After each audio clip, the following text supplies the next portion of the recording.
The special meeting is called back to order. Will the secretary please note that all board members are present?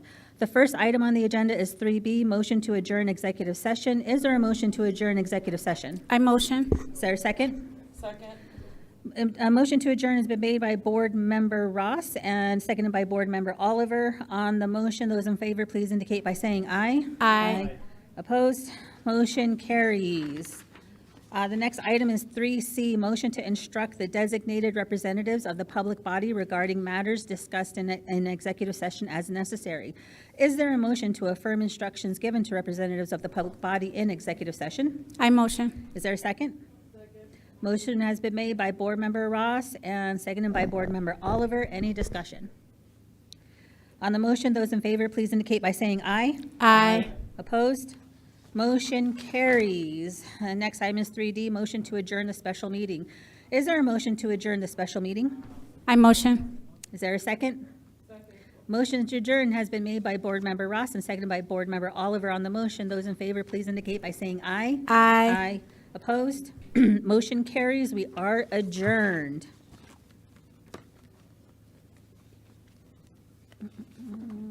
The regular meeting is now called to order. Will the secretary please note all the board members are present. Please note that today's meeting is being live streamed. Also, please note that we have Spanish interpreting services available in the back of the room. Video, please. Si necesita intérprete en español, favor de mirar a nuestro intérprete que se encuentra a un lado del cuarto. Gracias. All right. The first item on the agenda is 1C, Pledge of Allegiance and Moment of Silence. We will stand as Clerk Marquez leads us on the Pledge of Allegiance, and please remain standing while a moment of silence is observed.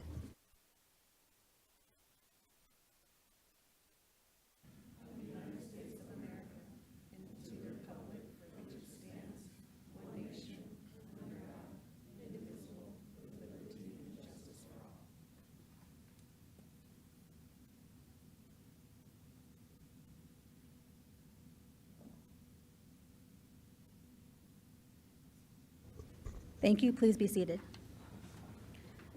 Next item is 1D, Land Acknowledgement. Please remain seated while I read the PXU Land Acknowledgement Statement.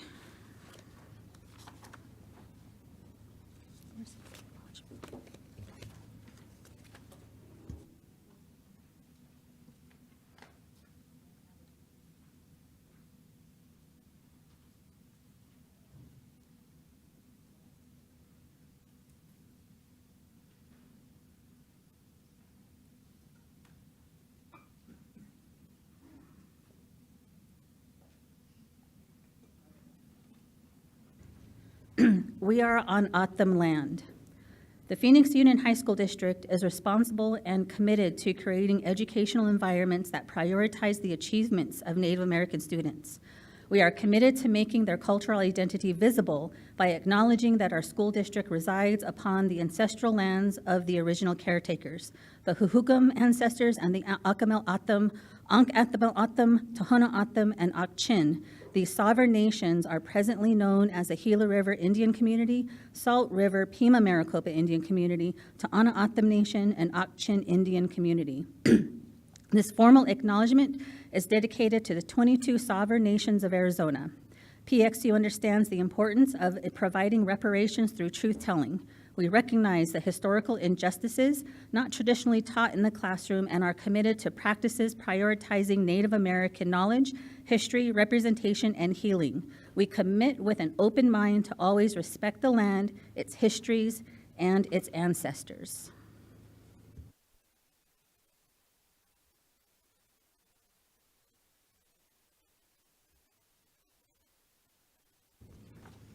Art display. The Academy's South Mountain Visual Arts Department is proud to announce a series of exciting accomplishments and initiatives that underscore their commitment to fostering creativity and engagement within the student body and the broader community. For the past several years, South has consistently earned the highest art seal recognition in the district, reflecting their dedication to excellence in the arts. This year, they are thrilled to host their very own cultural show in February, a vibrant celebration that promises to engage students, parents, and community members alike. The impressive artwork displayed in South's program is a testament to the talent and hard work of their students. It features creations from various classes, including ceramics, drawing and painting, traditional photography, digital art and animation, sculpture, jewelry and fiber arts, and art foundations. These courses not only develop technical skills, but also inspire creativity and self-expression. As we move forward, South's goals for the year include increasing enrollment in magnet classes, boosting the number of art seals awarded to students, and explaining the number of art shows produced with student participation, or expanding the number of art shows produced with student participation.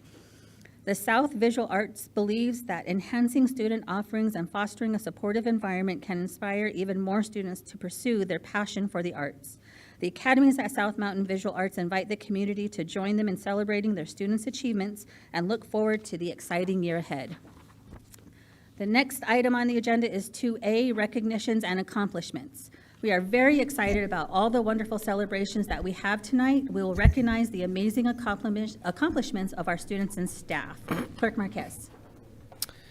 Tonight, we are excited to begin our recognition with Wendy Soto Rodriguez from Maryville High School. Wendy won the Honoring America's Veteran statewide essay contest for 12th grade students. The Arizona Republic oversaw the contest, and Wendy's entry was awarded top honors in the 12th grade category with over 140 entries. The essay rules required 300 to 400 words addressing the theme, Welcome Home Vietnam Veterans, Sacrifice Remembered. Wendy's essay shared perspectives on the importance of honoring veterans and included the passage, Now, as we look back into their sacrifices, their bravery, and the price they had to pay for serving their country must be recognized. The courage and sacrifices made on and off the battlefield by Vietnam War veterans should be remembered. Join us as we congratulate Wendy Soto Rodriguez for winning the Arizona Republic's Veterans Day Essay Contest.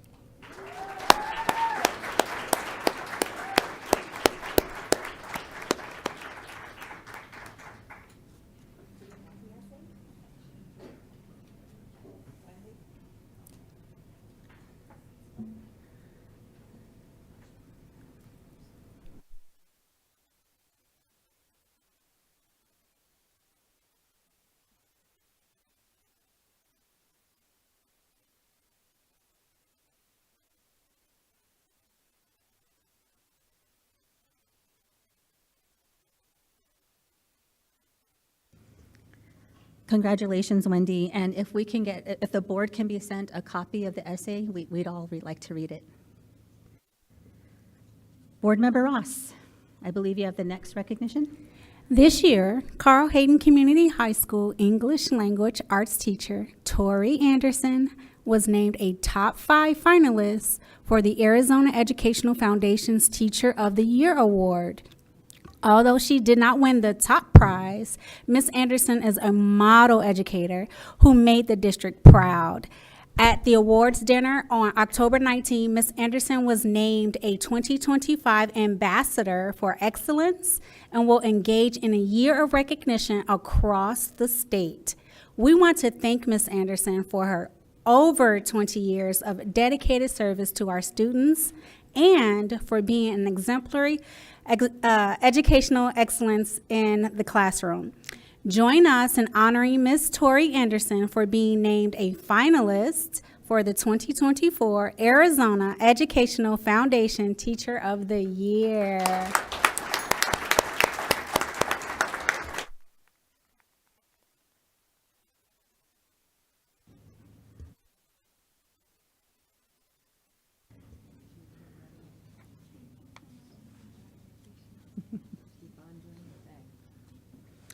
Our final recognition this evening will be a presentation from several students in the Native American Education Program, also known as NAEP. As you know, November is Native American Heritage Month, and Phoenix Union High School District remains committed to our promise to honor and celebrate our Native American students, staff, and partners. This evening, you will have an opportunity to hear from Alhambra High School junior Caitlin Coleman from the Diné Nation, Camelback High School senior Kayana Sosi from Diné Nation, Central High School junior Dayume Darden from Diné Nation, Central High School senior Kaylee Slim from Diné Nation, Central High School senior Tamira John from Diné Nation, Betty Fairfax Jr., Demetra Collins from the Hopi and Diné Nations, Metro Tech High School junior Aubrey Gaithan from Gila River Indian Community, Metro Tech junior Aaliyah Montoya from Ketchikan Nation, North High School senior Latrell Calamity from Diné Nation, and Trevor Brown, sophomore Christina Arthur from Diné Nation. Finally, Turquoise Devereaux, whose tribe affiliations are Salish and Blackfeet, and is a partner from Indigenous Sky and one of the authors of the PXU Land Acknowledgement, and Katiana Begay from Diné Nation, and an associate from the Indigenous Sky, who also assisted with the authoring of the PXU Land Acknowledgement. Please welcome them to the podium as they share a few incredible things happening across the district.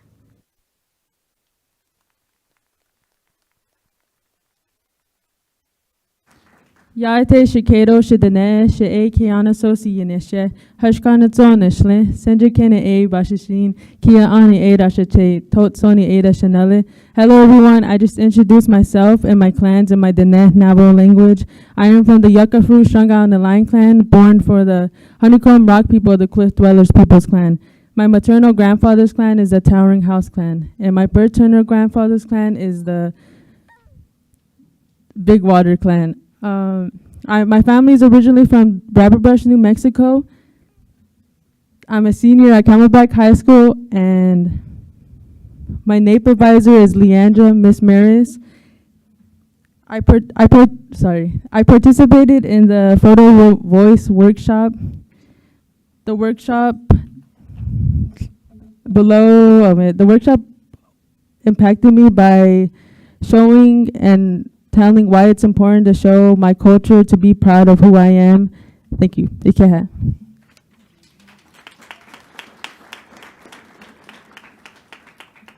Yat shike do shidene she me dashijine a do dene nishlinigi tinjikine nishle mayan bashishin kiani dashiche mayan dashinale. Hello, my name is Mary. I am Cliff Dwellers born for Mayan. My maternal grandfather is Towering House, and my paternal grandmother is Mayan. My family is originally from Pinon, Arizona. I am a junior at Central. My NAEP advisor is Miss Billy. I participated in the Photo Voice workshop. Something the camp taught me about is to acknowledge our ancestors and our culture, showing us how to represent our culture in our regular day-to-day life. Thank you. Yeah.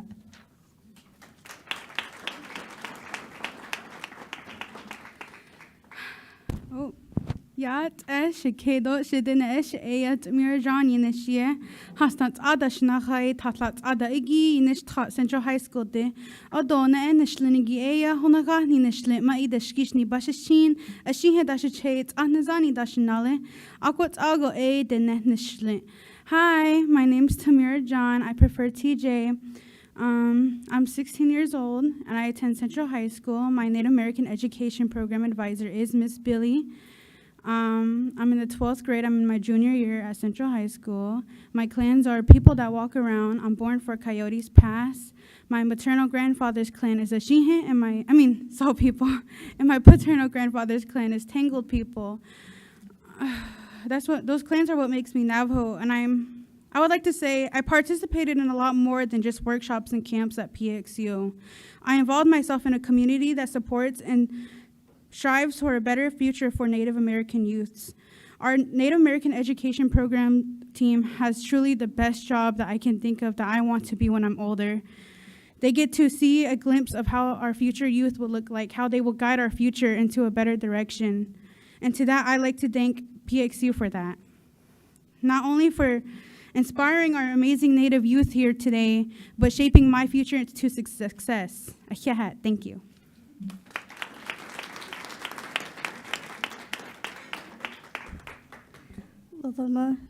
Hello, my name is Demetra Collins. I am Navajo and Hopi. My clans are Water Clan, born for the Blackstreet Forest people. My family is from Shinobi, Arizona. I am a junior at Betty Fairfax. My NAEP advisor is Miss Teliamtua. What I attended are, what I attended was the Indigenous film. What it impacted me by not only showing my culture and other people's culture, like the Navajo, which is half of my dad, half Hopi, which is my mom. I also acknowledge the surrounding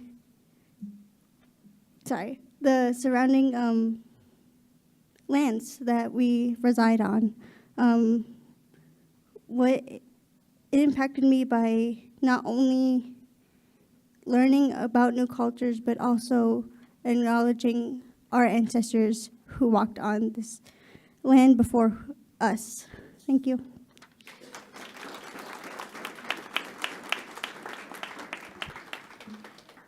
Aniamachuge Abrigaitan. Hello, my name is Abrigaitan. I am from the Tohono O'odham Pima tribe.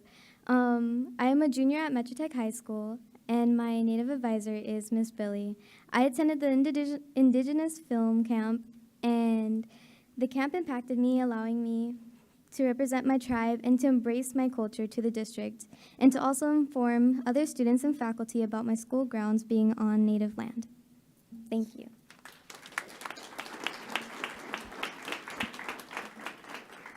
Tagude'e, my name is Aaliyah Montoya. I am Quetzon and Sanko's Apache, and my family is originally from Oakland, California. I'm a junior at Metro Tech High School, and my NAEP advisor is Miss Billy. I attended the Indigenous Film Camp, and something that it taught me was about other Native cultures, but also being able to share my Native culture with others. Thank you.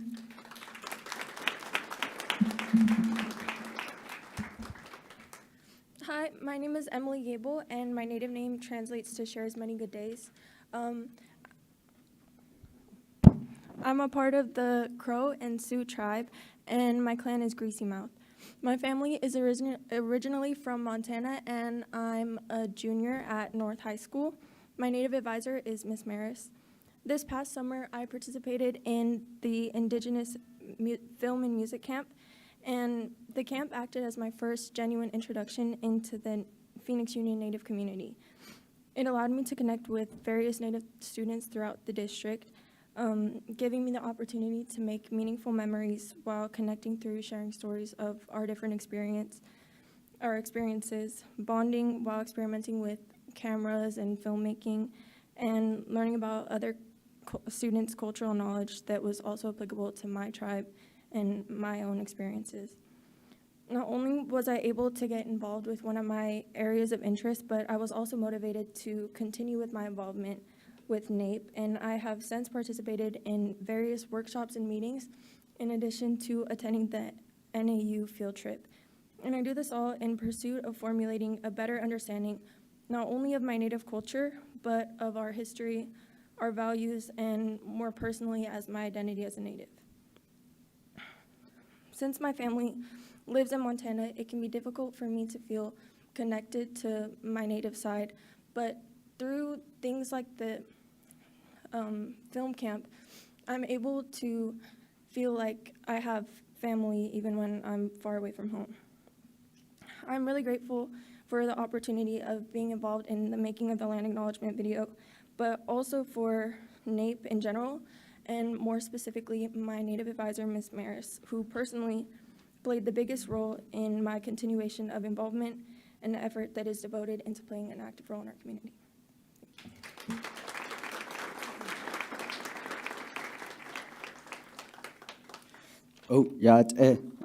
My name is Latrell Calamity. I am from the Navajo tribe.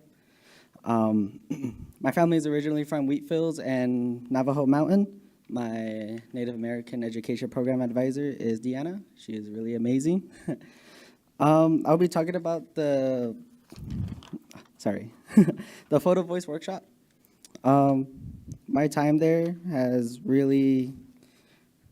shown me the reflection of my years throughout high school and what really PXU has done for me and your program. You know, I just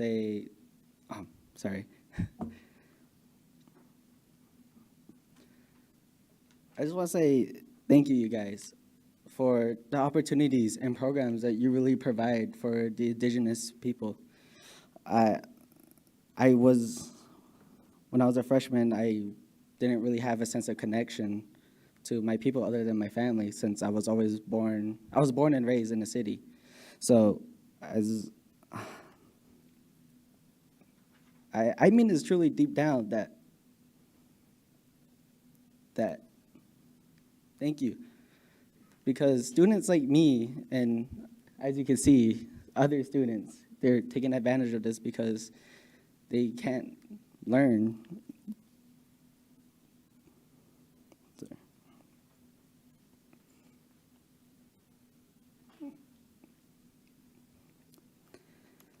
Sorry, that's really hard.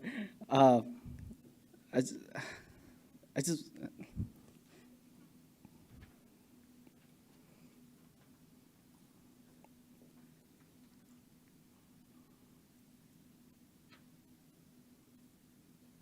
I'm really thankful for what you guys do here. And I encourage you to keep doing it because this really impacts the next future, which is us and more. Thank you.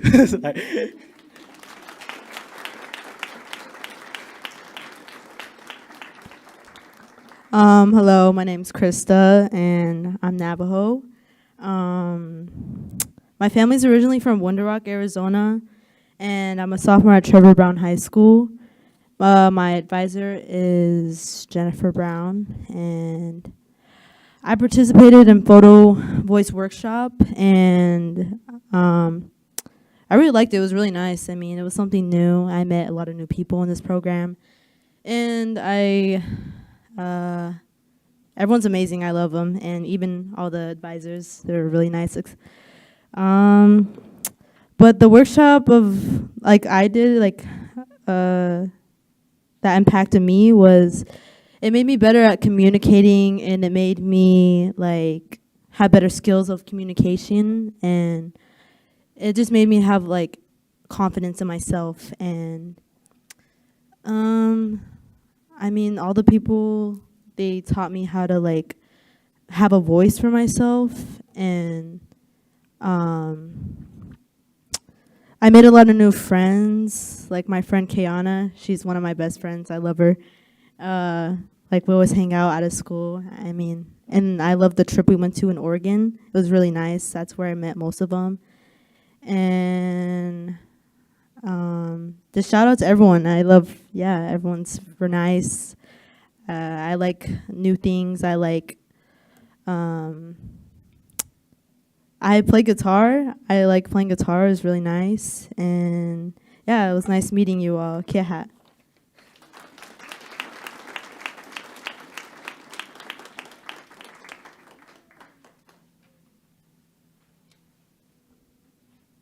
Good evening, everyone. My name is Turquoise Sky Devereaux. I am from the Salish and Blackfeet tribes of Montana, and I'm very excited and feel honored to be here again tonight. The last time I was here was when we did the land acknowledgement, and so I'm really happy to be back. And I'm here with my associate, Katanya Begay, who will introduce herself after I talk a little bit about the program that we have here today. I feel, like I mentioned, honored, but I think mostly honored that I get to work with the youth. I think that's one of my favorite things to do, and so to see all them here is so empowering and rejuvenating. As an Indigenous woman who, I'm the founder of Indigenous Sky LLC, so I do trainings and workshops on creating culturally safe spaces for Indigenous populations, and I also do programming for Indigenous youth on identity revitalization and cultural confidence, and so that's why we're here tonight. And the Photo Voice project that we have been working with the students for the last couple of weeks, if you don't know, Photo Voice is actually a research methodology that uses photos for people to share their stories and their experiences. We asked the students 4 questions about Indigenous excellence, and first, what did it look like to them, and then how did they envision it, and then the other 2 were about how does PXU support their vision of Indigenous excellence, and how does NAEP impact their vision as well. And so as you can see around the room in the back, we had 7 students who created these visuals with photos that we printed out for them to answer the 4 questions. And they also wrote their responses. We had what are they called? Follow-up questions for each photo as well. So feel free to, and they named it the Indigenous Excellence Experience. And that's part of Photo Voice the process, is that it's a community-based process. So they got to decide what it looked like and also what it was named. And so if you feel free to walk around the room and look at the posters, they worked very hard on them. And we also have some feedback flyers with QR codes where you can provide feedback on what you see and specific questions that asks you. We also plan on creating a lookbook of these photos with to provide to the students, and also a digital version, so the students can really hear your voice on how their work impacted you as part of the community and as part of PXU.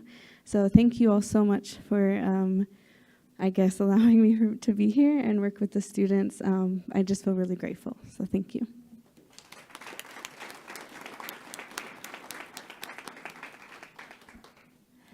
Yat she Katanya Bigay Yanishia, Adona Nishlinigi Twidijini Nishle, Twitsoni Busheshin, Osea Sheehan Dashache, Sinijini Dashanale, Aquat Awe Estana Nishle, Nele to Edidant Nasha.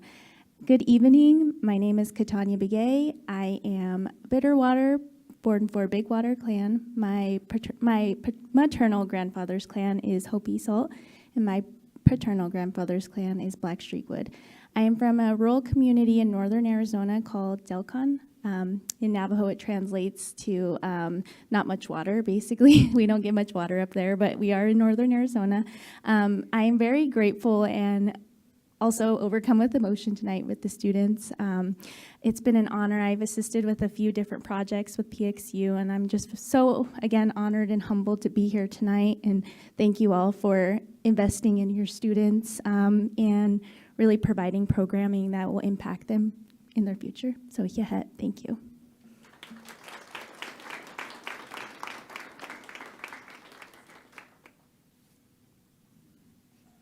Yat she Leandra D. Maris Yanishia, but Ani Nishla, Nathana Bashishin, Twitch Ini Dashiche, Nathana Deshanella. Good evening, everyone. My name is Miss Leandra Maris. I'm one of the NAEP advisors with the Native American Education Program. I'm Navajo and Choctaw from Red Mesa, Arizona, and I'm also from Norman, Oklahoma. So thank you for having us here tonight. I'm going to share a little bit about our Indigenous Film and Music Camp that we just completed over this past summer. NAEP collaborated with Indigenous Sky, Foreshadow, and Coulter Olmsted to facilitate an Indigenous film and music camp this past June for our PXU students. Students spent 4 days learning about the creative processes of engineering music and videography, and their project was creating this land acknowledgement video. The creative processes, which include the structure and the direction of the video, the music, picking the admin to recite the land acknowledgement, and the missing and murdered Indigenous women awareness they chose to incorporate into the video were all of the ideas created solely by our students. We are proud of our PXU students for taking the time to honor our land's original inhabitants by creating this empowering video for our district, our Native American education program, and our Native American community. Please turn your attention to the screen so we may admire the work of our PXU students here.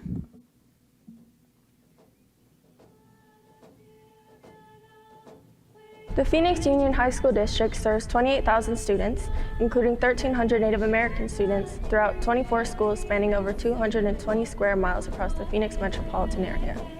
In creating the statement, PXU will cultivate a conscious awareness on all sites and foster community for Native American students, staff, and their families, elevating educational success, a sense of belonging, and cultural identity. PXU is committed to addressing systemic oppression and ending racism in our schools. This land acknowledgement is the beginning of an ongoing process guided by Native American students, staff, and community with the support of the superintendent and governing board. Through the statement, we encourage and promote continued learning of diverse cultures and histories.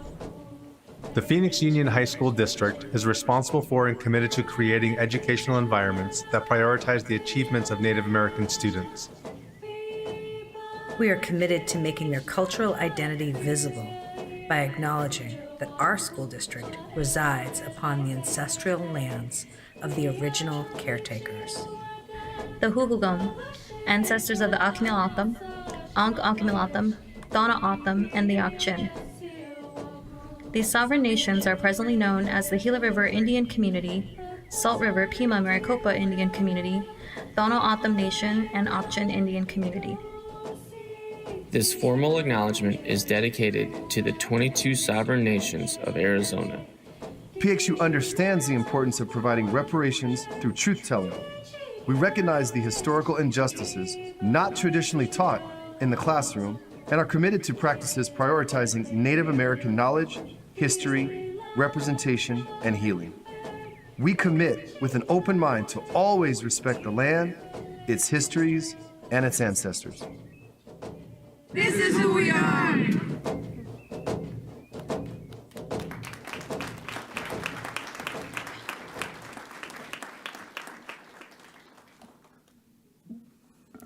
Once more, good evening to all, and thank you for the opportunity for us to highlight and celebrate our Native youth in PXU.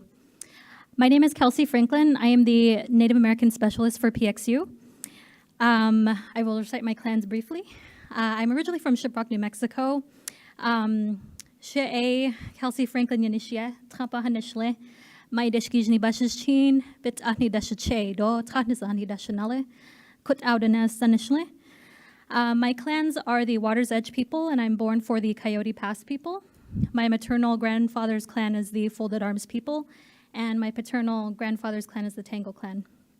That's how I identify myself as a Diné woman.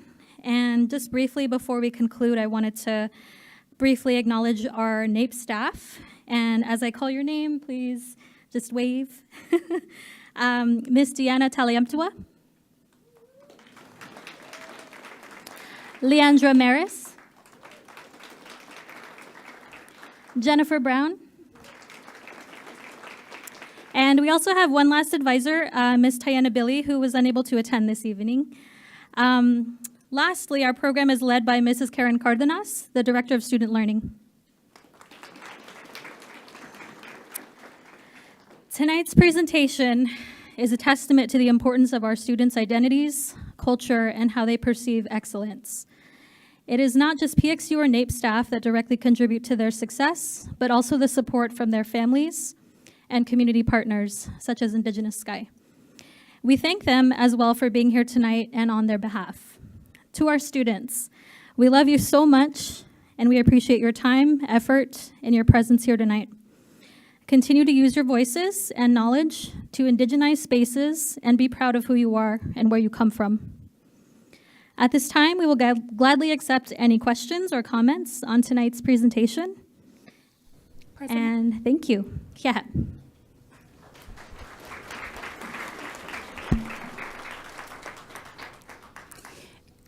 It feels weird to be thanked for allowing something that existed before most of us, except President, were on this land. So it feels weird to be thanked to encourage cultures that pre-exist us. So that feels really weird to, that's just a thing that happened before we got here, and it's a thing that should have been happening, and so it just feels weird to be thanked for that.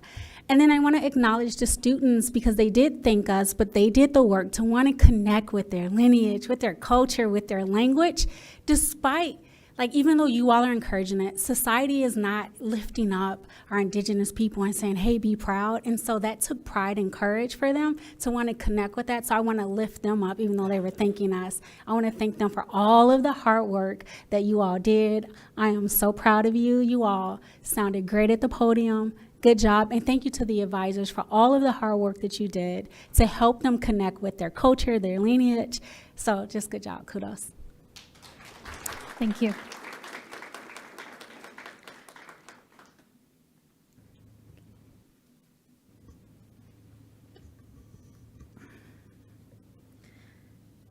Our Native American education program here at PXU stands alone in the Valley, and I would say in the state and the Southwest. You cannot get this kind of support or programming, I want to say, outside of PXU. Phoenix Union High School District has always invested in our Native students, and I'm really proud to see how we do it to this degree. Students, I would say y'all got some professional aunties here in the district, right? Aunties hold a special space in our culture. Navajo way, Shemayaja, my little mother. There is no term for niece or nephew in the Navajo language. You're my Yaj, you're my Shayaja, you're my little one. And it is really heartwarming to see the love and the care that goes into our students. And Mr. Calamity, your words really touched me. I remember being a student here at North High School, and Mr. Ted Hibbler had just picked up the Native American education program. I was a senior, and that summer he recruited some students to go to Unity, and I was at a program at NAU, so I didn't get to participate, but I truly did benefit from the foundational work that he did, and the students that were a part of the Native American education program when I was a senior, I still have connection with. I see them in the community. They came and supported me when I ran and I was knocking on doors to get signatures. This is really important work.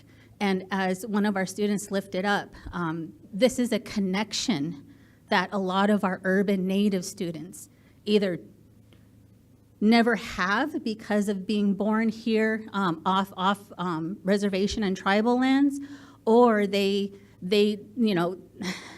will never have this kind of connection again.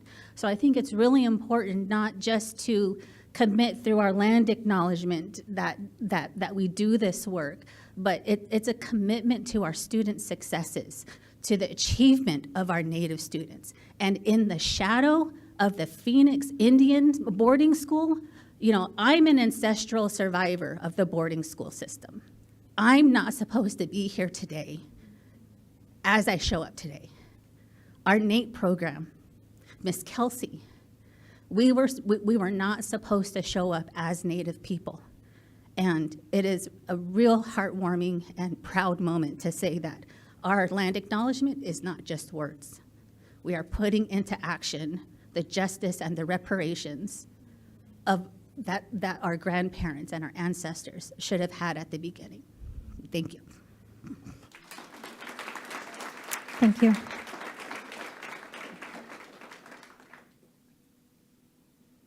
Anything else? Photos. Again, photos. Let's do all of our NAEP students first, and then we'll go in order.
do the how many?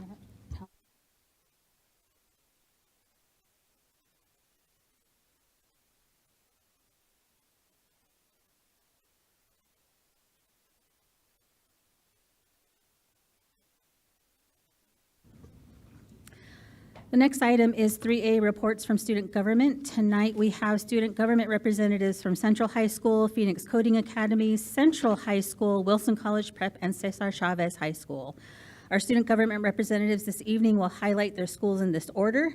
Jasmine Zarate and Sissy Baker from Central, Gabrielle Batista from Coding, Atiat Rahi, Isabel Munoz from Wilson, Miranda, and Ariana Chavez from Cesar Chavez. Welcome, and will you please provide your report, Jasmine and Sissy, Miss Jasmine and Sissy.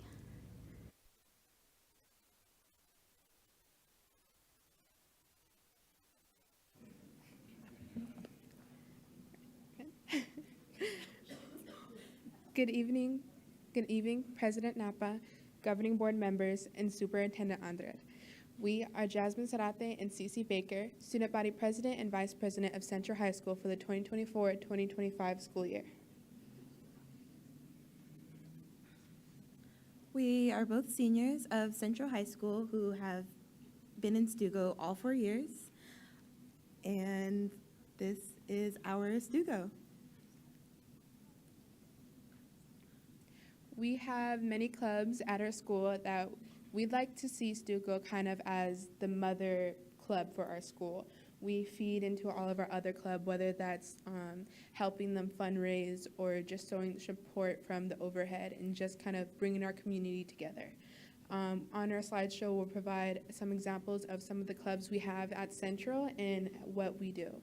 Our first club we have here is our club Interact. Interact is our kind of more community service-based program. We are part of Rotaract. It's Rotary. That is a nationally recognized club that we kind of base off of. In pictures provided, we had some of our representatives, including us, attend what we call Senior Ryla, and that's during January, and we go into Flagstaff, and we kind of provide just support to all these younger kids.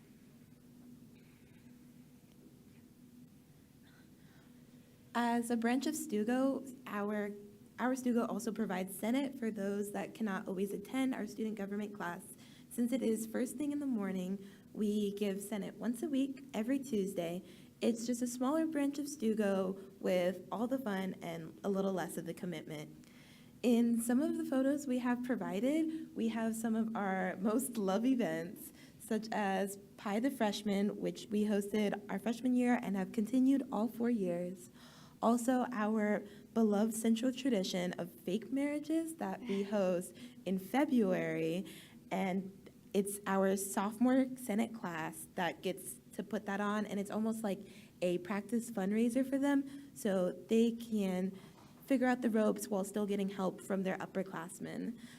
We love to have lots of fundraisers like this, so that way our Senates can raise money and their junior year plan our Central homecoming and prom.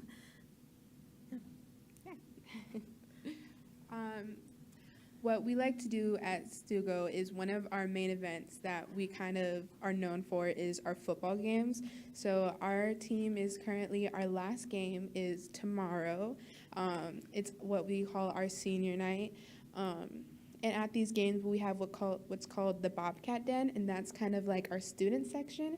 So we have all of Stugo in one area. We sit up front. We do our cheers. We're right in front of our own cheerleaders, so whether we're bantering back and forth, sending cheers, or trying to get the crowd involved as much as we can, we're very loud in that little area.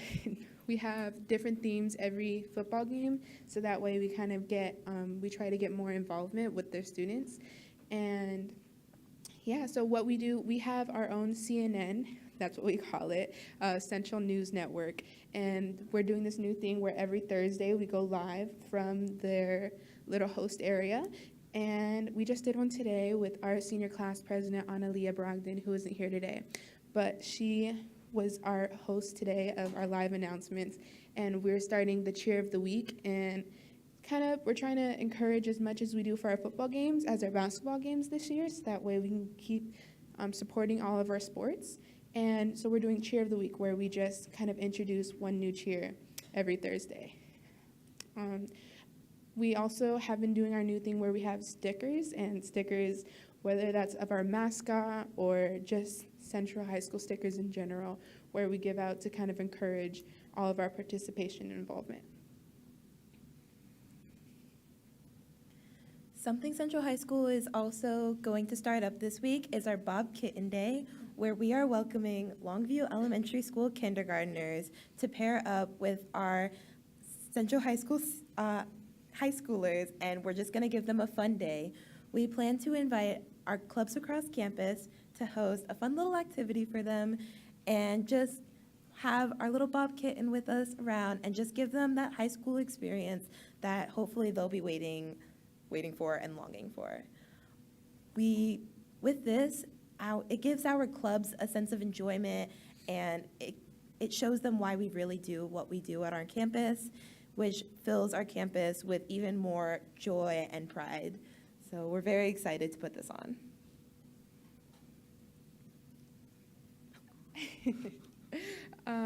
Another one of our school-wide programs, which a lot of our other schools, partnership schools, have as well, is our Link Crew. So our Link Crew is it's not really a club. It's more of like, it's kind of like a commitment more than a club. A club is something you enjoy, whereas Link Crew is something that's kind of more as a job as far as the responsibility and the want to be a part of it. They're everywhere around campus. They do super fun events. Like pictured above, we have our last year's OMS Day. Every year we have our Osborne Middle School come to Central High School just to kind of give them a tour of campus. They partner up with our JRTC and have some fun events going on in there with our sergeant. And here you can see Cece grilling hot dogs with the rest of our groups, kind of feeding them their lunch. We love our Link Crew. Stugo very much loves our Link Crew just because of how much we kind of work together to put on amazing events. So this slide is our PEP assemblies. Our title got cut off, but it's okay. This is something we host 3 times a year usually, but this year we had 4, including all of our season sports and our homecoming PEP assembly. In these assemblies, we invite any club and our dance teams who would like to join, and this is where we truly try to reach our whole campus and get that Bobcat spirit up. We love hosting little silly things with some of our sports, like coming soon, our wrestling team beating off the Bobcat for the 3rd year in a row. We also have games that our students can participate in that really get the energy up. And we love to see our band, cheer, Samari, K-pop, all the clubs there, just to get all the support from the school. And this also promotes these clubs to our entire school because they see what these clubs can do, and that pushes them to join these clubs as well. Now, of course, as much as how spirited we are and how much we love our school, not all high schoolers are as very much energetic and outgoing as we are. So that's kind of our challenge there at Central High School, whether that's school fights, the lack of participation in our club, even attendance, and just new environment jitters. So it's just that's our really big challenge at Central. Along with that, we're right across the street, so we get students from all over, OMS being down the street and Longview being right there. So we have very much lots of connections with younger kids, and we're just kind of have that little bit of special light in us as far as being that main school with all the, I wouldn't necessarily say problem kids, but we get very much a variety of different children at Central. And with those challenges that arrive at Central High School, we make it our Stugo mission to increase the school spirit, promote school events, and improve our campus and our community. We truly push this statement across our student government board, and in the first weeks of Stugo. This is something we remind our past students and our new students. We truly show this in each and every one of our activities, promotions, anything that Stugo puts on. We always strive to put our school and community before everything else. Our Stugo truly loves to keep positive environments, and we just really want to see the school spirit and make some of those new high school jitters and some of the not so great behavior on our campus fade away, just because they're so excited to come to the events that we put on and just be on our campus. Yeah, we'd just like to invite you all, just a reminder, Friday is our senior night football game. The theme is Minion Night. Yeah. Right across the street, come down. Right across the street. Starts at 7 p.m. Did you say Minion Night? Yes. Can you tell me what that means? I think I know, but please explain. So some of our special student government members, including myself, will be dressed up as specific characters from Despicable Me movie, and we're encouraging all of our other participants to dress up as a Minion with a yellow shirt and blue jeans. And that's it. Thank you so Yes, much for thank having you. us.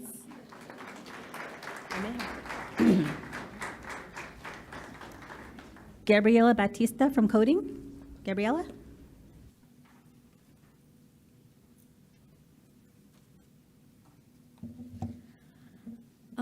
I would like to start off by saying thank you, Jasmine and Cece. My name is Gabriela Bastida, and I'm the student body president of Phoenix Coding Academy.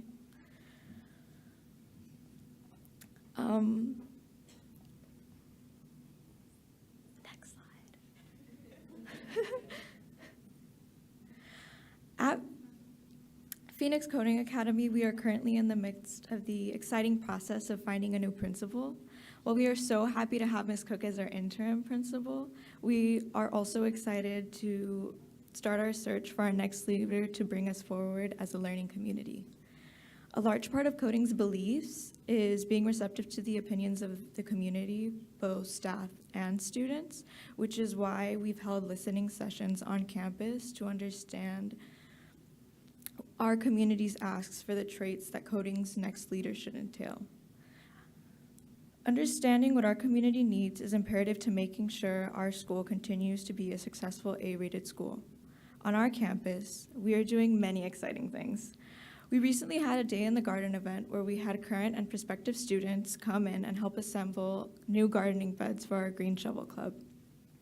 Additionally, we had members of our own Build Guild on hand to put together an electric go-kart that was purchased through a grant with the Maricopa County School Superintendent Steve Watson's office. On September 16th, we hosted a voter registration drive in conjunction with the National Voter Registration Day. Our juniors and seniors heard from local politicians who instilled in them the importance of voting in a democratic society. Students who turned 18 by election day were able to register to vote on the spot. On October 30th, we hosted a blood drive in partnership with Vitalant. We had 16 donors, 7 of which were first-time donors. In total, this equates to 39 lives saved. Lastly, we look forward, through recruiting events like the PXU Expo, we have had the opportunity to talk with many prospective students and families who loved hearing about the amazing opportunities at PCA. So with that, we look forward to connecting with more interested students and families tonight at our prospective student open house. An important goal of ours is to make sure our school is integrated into the community around us, making sure that current and prospective students understand what it means to be a Python. A Python is someone who contributes to the larger community. Wrong slide. Coding strives to make sure our students have access to new cybersecurity classes and technology. Recently, our students were able to attend the Girls in Cyber Summit at the state capitol. At the Cyber Summit, they heard from many different speakers on the importance of women in technology and the importance of cyber safety. Coding makes sure to give their students any and all opportunities to gain an internship. Over the last year, our student internships have grown exponentially. Currently, we have 23 active internships, including several cybersecurity internships with including the following partners: Erin Lakota Jones, which was formerly known as the Chandler Police Department internship, a partnership with Kudelski Security, and an IT internship with Cartwright School District.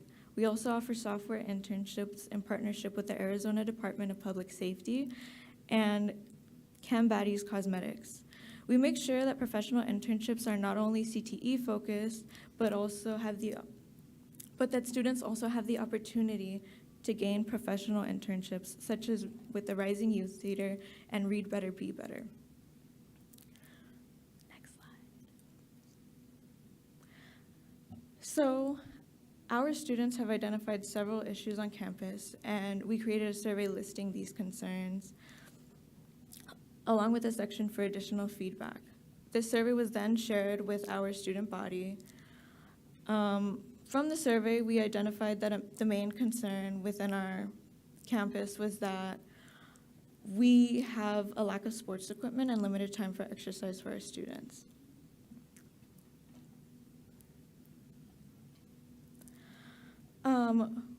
Moving forward, in order to face this issue, our goal is to allocate time after school for students to be able to use the basketball court and have an activity area in our multi-purpose room to ensure that they have adequate access to exercise opportunities.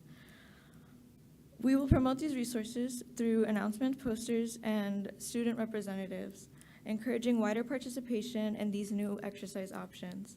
Some additional sources we'll need to provide include a wider selection of sports equipment, including various sports balls, and we are currently talking with district level staff about installing a permanent basketball hoop.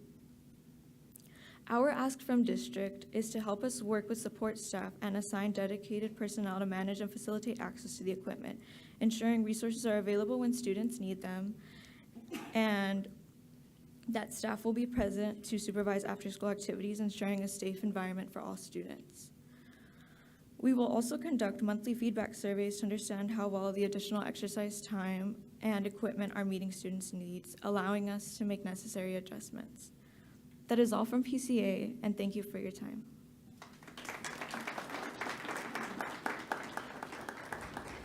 Atiat Raji and Isabella Munoz from Wilson.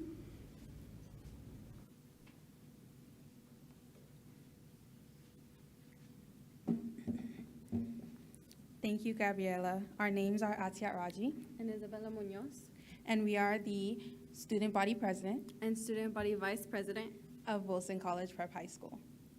So in our school, we are an Avid White school, and next slide. And in this Avid school, we like to do these competitions. We currently have 2 competitions, as you see on the screen. The first one is Pumpkin competitions, which we host every year on October 31st. We provide pumpkins for each Avid class to decorate and present in order for the winners to win a pizza party or a donut party. We have done it right now, and it was just finished on October 31st. We don't currently have the picture of it because it was submitted before, but it was Cruella de Vil. They had like the face of the Cruella de Vil, and they had like cute little dogs of it, and it was super cool. But moving on to the second competition that we have, go back. So the second competition we have is March Madness. March Madness, we do it usually in March in our second semester. And where we have our Avid homerooms, we like to decorate those doors according to the college or university that we are given. And the one who is most creative usually wins a pizza party or a donut party. The next slide we would like to talk to you all about is our campus. We have this cafeteria that we also like to call Wolf Den. In this Wolf Den, we usually eat, but also we have these presentations in there where it only fits half of our school, So what we like to do is we are A and B, but we like to call it Wicker Wednesday. On Wicker Wednesdays, we have a presentation by usually the principal, where he likes to address our mission, to remind us of our mission, of anything that's going on our campus, or any reminders. Yeah. And speaking of Wednesdays, we also have our Wilson Wednesdays, where students on our campus come in their Wilson gear and show their Wilson spirit.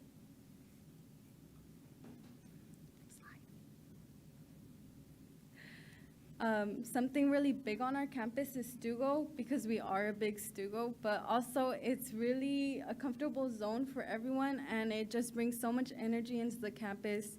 We like to do these events, and we like to go to events on other schools, especially the elementary and the primary right across, and we like to recruit a lot of future Wolves. And adding on to that, we also host campus-wide activities such as assemblies, potlucks, spirit weeks, and fundraisers to encourage our students to participate and engage in their school community.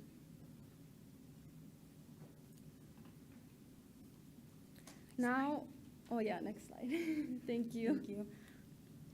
Now I would like to bring to you all of our issues and concerns that we would like to address on our campus. Since we do host our assemblies as well, we have concerns about such a small space of our Wolf Den, which only fits half of our students there. But also, we have this building called the 900 building that we share with the elementary, is it elementary? Yes. Or primary? Primary. On the bottom floor, and then on the top floor, we are renting and leasing, I believe. And usually there's a gym on the bottom, and when we have quiet time, we always hear like kids playing music or running around, screaming, and it's just like very disturbing for students. But have no fear, we have came up with creative ideas to overcome those. Since we are leasing the building, some of the solutions we came up with are rotating sports days, such as having volleyball, basketball, and soccer during lunch at each day's designated weekdays. This gives students a chance to have more varieties of sports and on our campus to have them enjoy. As for the assembly issue, we are partnering with the elementary school down the street to coordinate dates to accommodate all of our students on campus at the same time. Lastly, we would like to thank you for the time to listen to us. Do you have any questions? No? Thank Thank you. you.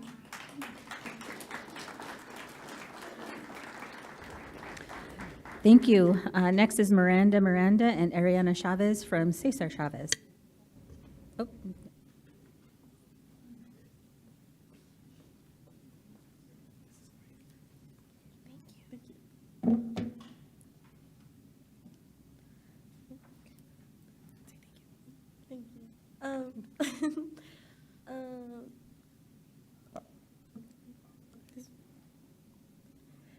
Thank you. Can I read that, please? Thank you, Atia and Isabella. We are. My name is Miranda, and I'm the student body president, and I'm a senior. And I'm Ariana Chavez. I'm our student body representative. I'm also a senior. So for our fall sports, CCHS cross country, we would really like to congratulate Swami Aguilar Estrada. She is our student body spirit coordinator, and she won the PXU cross country championship.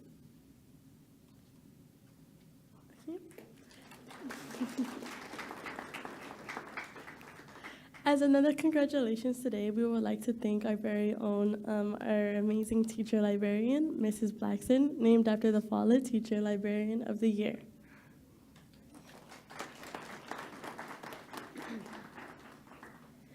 Mecha is one of the many clubs that we have on campus, and for Dia de los Muertos, Mecha created our third annual ofrenda in front of our school for Dia de los Muertos. Students and staff are able to put any photos or items to commemorate loved ones and loved lost ones.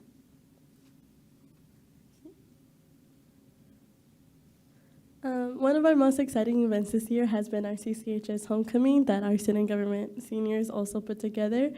We had a very successful homecoming, including the Spirit Week coming beforehand, and creating our theme for everything. We had lots of Monster Mondays. We got to see a lot of student involvement, and it's just pretty cool seeing everybody excited in the build-up. We had a great Spirit conference as well, with many performances like cheer, our baile folclórico, and it was just awesome seeing the involvement that we had.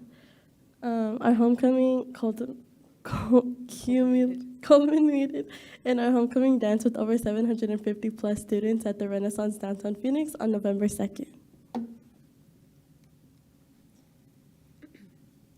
We are proud to announce that Cesar Chavez High School raised our overall school points by more than 11 points and are now a B-rated school.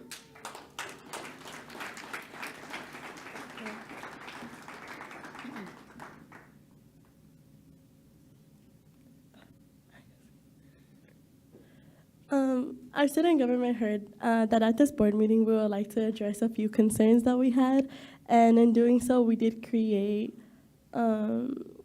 we gathered information for our fellow peers regarding a variety of subjects they wanted to focus on. We did this through a survey, and we had specific focuses for every class. Our freshman class focused on peer relationships and inclusivity. Our sophomore class focused on academic support and learning environment. Our junior class focused on our school safety, and our senior class focused on our student staff connections and relationships. Amongst the 4 classes, we had approximately 800 responses from all for each of the focuses, as well as the general school climate and questions. For this, we did have many meetings with our principal. Thank you. We had many meetings with our principal and got to speak out a lot. We did see many changes. For example, we had spiders at the top of our restrooms, and they were gone that very next night, and that was pretty awesome to see that our voices are being heard around the campus. Between 75 and 85% of respondents felt accepted by their peers, and students from diverse backgrounds got along well with each other and felt included. Also, they were encouraged to do their best and felt that their classes were challenging and engaging. Between 85 and 90% of respondents felt safe on campus and that teachers and staff treat students with respect and fairness. And these are screenshots from the survey.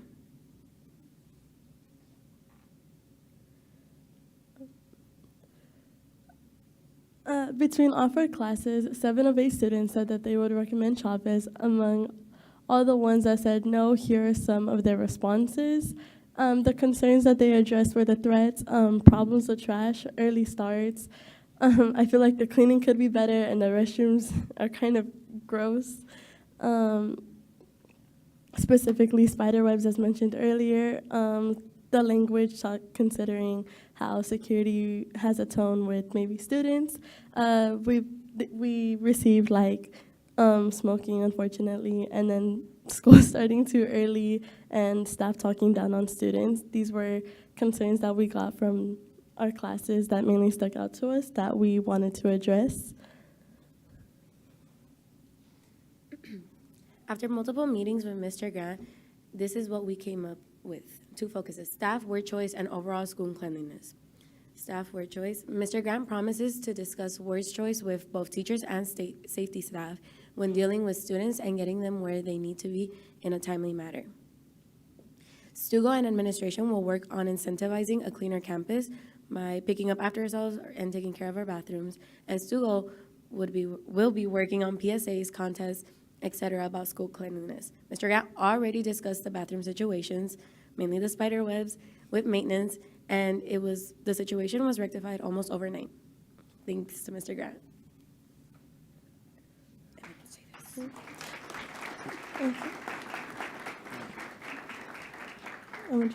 At this time, we want to thank the governing board for giving the time to directly report about our successes, activities, and opportunities that are afforded to the students of our schools, as well as present the status of our plans to help our schools with their issues and concerns moving forward. Have a good evening. Thank you. The next item is 3B, reports from Madam employee President? organizations. Oh, I'm sorry, go ahead. That's okay. I just wanted to state how impressed I am with you all of you all. As I always say, it's not easy to come up to the podium. You did, and you spoke very well. But more importantly, you talked to your peers to get information about what your campuses wanted, and then you presented honest issues to us. You didn't sugarcoat it. I love that. Good job. Please always be honest. And then my favorite part. Here's my favorite part. You all came with potential solutions. You were like, let's be solution based. And I love it. And you said, and we're also not owning this. Here's how you partner with us, district and board. You all rocked. And I love these reports. Good job. Thank you so much. Any other comments? All right. Ditto to everything that Board Member Ross said. It is really, I think, an exceptional thing to hear directly from our students, and also just lifting up that y'all are working with your peers. That's amazing representation. The next item is 3B, reports from employee organizations and the Phoenix Union Foundation for Education. Mr. Esteban Fleming, CTA President.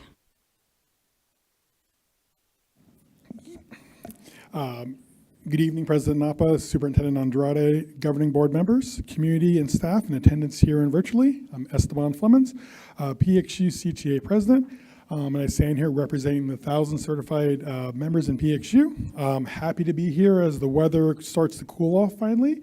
Also, in case you didn't know, today is International Stout Day, and based on the last week, I think if you get a chance to go and have something later on, it would probably be worthwhile.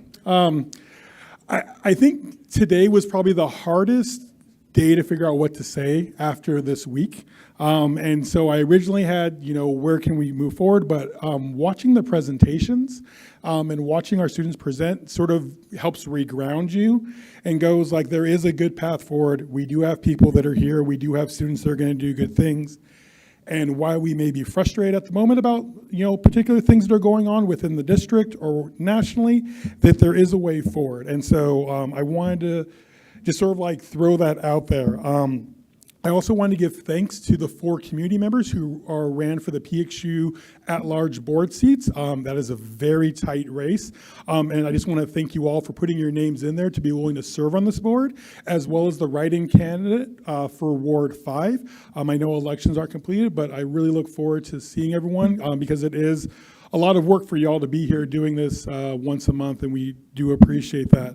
And because I will not be here next month because I will be presenting at a conference, I wanted to give a thank you to Senator Alston for all your time served at the board, because I won't be here in December. But really, I really appreciate your time, your work, and your effort all the time. So I'm a month early, but just thank you. I appreciate that. And so going forward, I want to give a shout out to the district. I know that with all the chaos that sort of popped up since we last met in October, the district has really stepped up and been really transparent and open with staff and communication about what's going on with investigations, activities that are occurring, and I think really did an exceptional job of reaching out to campuses where there's been conflict and trying to have conversations. So I really appreciate that. Now, is everything perfect? Absolutely not. And I know that we'll have comments from the community that are going to address those, but I think that the district, more so than I've seen in the past, has really stepped up and tried to be open with our staff and our employees. With the business at hand going forward, though, CTA has appreciated the IBN process. We've been rolling on Mondays for those. We are currently looking at to vote on our ratification of the compensation package with the hopes that the board will approve that on our end, and then the board will approve that in December. A special thank you to Mr. Manny Silvas, who's our facilitator this year, for really providing some flexibility to do things in a little different way, but I think it's actually allowed us to move things a lot faster, so I hope we can bring more items forward this year and really address some of the concerns in the district. In October, CTA, AEA, and AD all launched our community service where we worked for the Sojourner Center. I'm happy to announce that we raised over $1,000 for the Sojourner Center of Arizona, as well as several boxes of supplies that we will be delivering this next week. Our largest fundraiser was our third annual CTA Cornhole Tournament on the 26th. We did have some admin teams, we had some district teams, we had a CEA team, and really we had a really good time. So there were a dozen teams in total. We had actually a team from Paradise Valley that came and played. So lots of laughs, lots of good times, and ultimately congratulations to the district team who pulled out a victory over North High School at the very last second. Good job, I guess. So. No, they played really well. It was good. For November and December, we'll be working with Foster Arizona as our community service event. They really focus on youth age 18 to 24 who've aged out of that foster system but still really need support. So we will be sharing QR codes and links for donations to there, and also we will be accepting in-kind donations at our main office at the AEA or here at this office in mine if anyone wants to donate. But we'll be doing that all through November and December. Again, with CTA's focus this year, really trying to be out and part of the community and providing support to organizations that really help our students.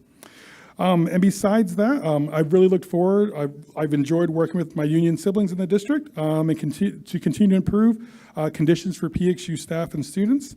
And I said, like I said, everyone knows right now people are having a hard time. But I mean, it's there, it's done, it's the reality. So now it's time to get back to work and do what we need to do to move forward. So we're here to do the work and happy to be doing it with all of you. So thank you all. Have a great evening. Thank you. Yeah, I know. Mr. Esteban. I want to tell everybody that I maintain my AEA membership. Yes. And because I maintain my AEA membership, I get our national magazine. And guess who is the poster boy? KJ in there. Thank you. You make us very proud, and thank you so much. Boy, if you'd like an extra copy. Believe me, I have a copy at home. My mom has my copy. She's taken it from me because I'm her second famous child. So. Thank you, Mr. Flemings. Ms. Anastasia Jimenez, CEA President. Hello, good evening, everybody. Firstly, I want to thank everyone who exercised their privilege to vote this week. I know we're all experiencing a variety of emotions after seeing those results, but however, I want to encourage you all that no matter what your beliefs or your party affiliations that you associate with, just to take some time to cherish your loved ones and to rest. And then to hold strong too, because we only have each other. And then as ESPs know all too well, the work is never over, and neither is the fight for humanity. And so with that, I'll leave it at that because I get a little emotional. But I'd like to give some local election updates and ratification updates. So as you heard, IBN, the subcommittees, and the whole group the work is well underway. And so, however, the whole group has since provided that salary package, and that's open for ratification. So we encourage all of those groups to vote on that. And then if you can also please, for those who don't have the ability to vote on this, because with membership, you have the right to vote on these items, but you also are encouraged to read the IBN communique for updates on what's coming. So thank you to the IBN team and those who are critical to the work of that process. PXU CEA is also holding a special elections for our CEA Executive Board and site representatives, and so voting closes Monday, the 11th. Last month, I announced the save the date for our PXU picnic and rodeo. So it'll be held at Corona Ranch, located in Laveen, on December 7th from 10 to 3:30. So CEA members can purchase tickets for $1, which also applies to the family and friends of the member. And for non-members, the price is $2. So bring a friend and look out for that official email announcement, which we anticipate to come out tomorrow. And so with that, we'll have an RSVP and a link to purchase tickets. We'll also have ticket sales at the door too, so if you don't get your tickets soon enough, you can also come and show up on the day of and partake in the festivities. The next item I'd like to encourage our ESPs to take advantage of is our very own PXU Grow Your Own event, coordinated by Talent Director Ms. Dina Williams and her Senior Admin Specialist Ms. Cindy Vargas. And to all those that are involved in the planning and implementation of that wonderful and unique event, thank you for all that you do, and thank you, Coding, for hosting that. Next, I'd like to give a special shout out to Dr. Wagner and the Teaching and Learning PD department for advocating for all ESPs district-wide as they're rolling out their next Super PD Saturday, which will be held on November 23rd, and also for planning future opportunities to create new content, recognizing and investing in our PD leaders, content creators, and facilitators through their own professional training and beyond. It's truly amazing work and impactful, and I'm just really excited to be a part of that and to see the growth of the department and just the continuation to build our catalog. So thank you to the PD department for fighting for sustainable opportunities that will advance our ESPs in their respective positions. And with that, I would keep it brief, but thank you again for having me tonight, and I encourage you all to be on the lookout for the picnic link and to join us in the party. So I think we need a little bit more fun after this week. So yes, come. Thank you. Mr. John Doherty, ADA President. Actually going to be Mr. James Arden. Yes, you will notice I am not John Doherty. Good evening, Governing Board, President Napa, Superintendent Andrade. Pleasure to be here on behalf of ADA. First off, I want to thank our fellow administrators, campus leaders. It's been a very difficult time with the election and the narratives that are being thrown around, and then actively hostile legislation passed, hostile to our community of students and families, and quite frankly, hostile to our own employees in some cases. So I want to thank our fellow school leaders for holding safe spaces to process all of the emotions in our community in response to the election results, and then more importantly, for reassuring our communities that they are loved, they are supported, and they are safe on our campuses. Our school leaders hold in their hands hundreds of employees, thousands of students, and so thank you to our campus leadership for stepping up to that challenge. Next up, we do want to thank the governing board for, in the end of October, allowing the weapon detection systems to be deployed at homecoming dances. We strongly believe that these resources create a stronger sense of safety within our communities, and we hope that this will continue to expand access to our campuses for other future public events.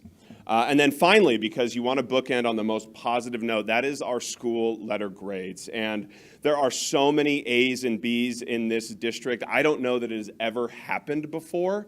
And so we want to congratulate not just, the school leaders, but all the people putting in the hard work every single day, the folks at the district office, the people in the classrooms, the people keeping classrooms clean and students fed and just taking care of our campuses. A's and B's and one gonna be a B very soon school. So we just want to congratulate the whole district on that. It is hard work, and while a letter grade is not everything, it certainly feels good to be acknowledged for the hard work that our educators and leaders do every day. So congratulations to PXU, to district leadership, and to this governing board for that great accomplishment with school letter grades this year. And with that, that's all. Thank you.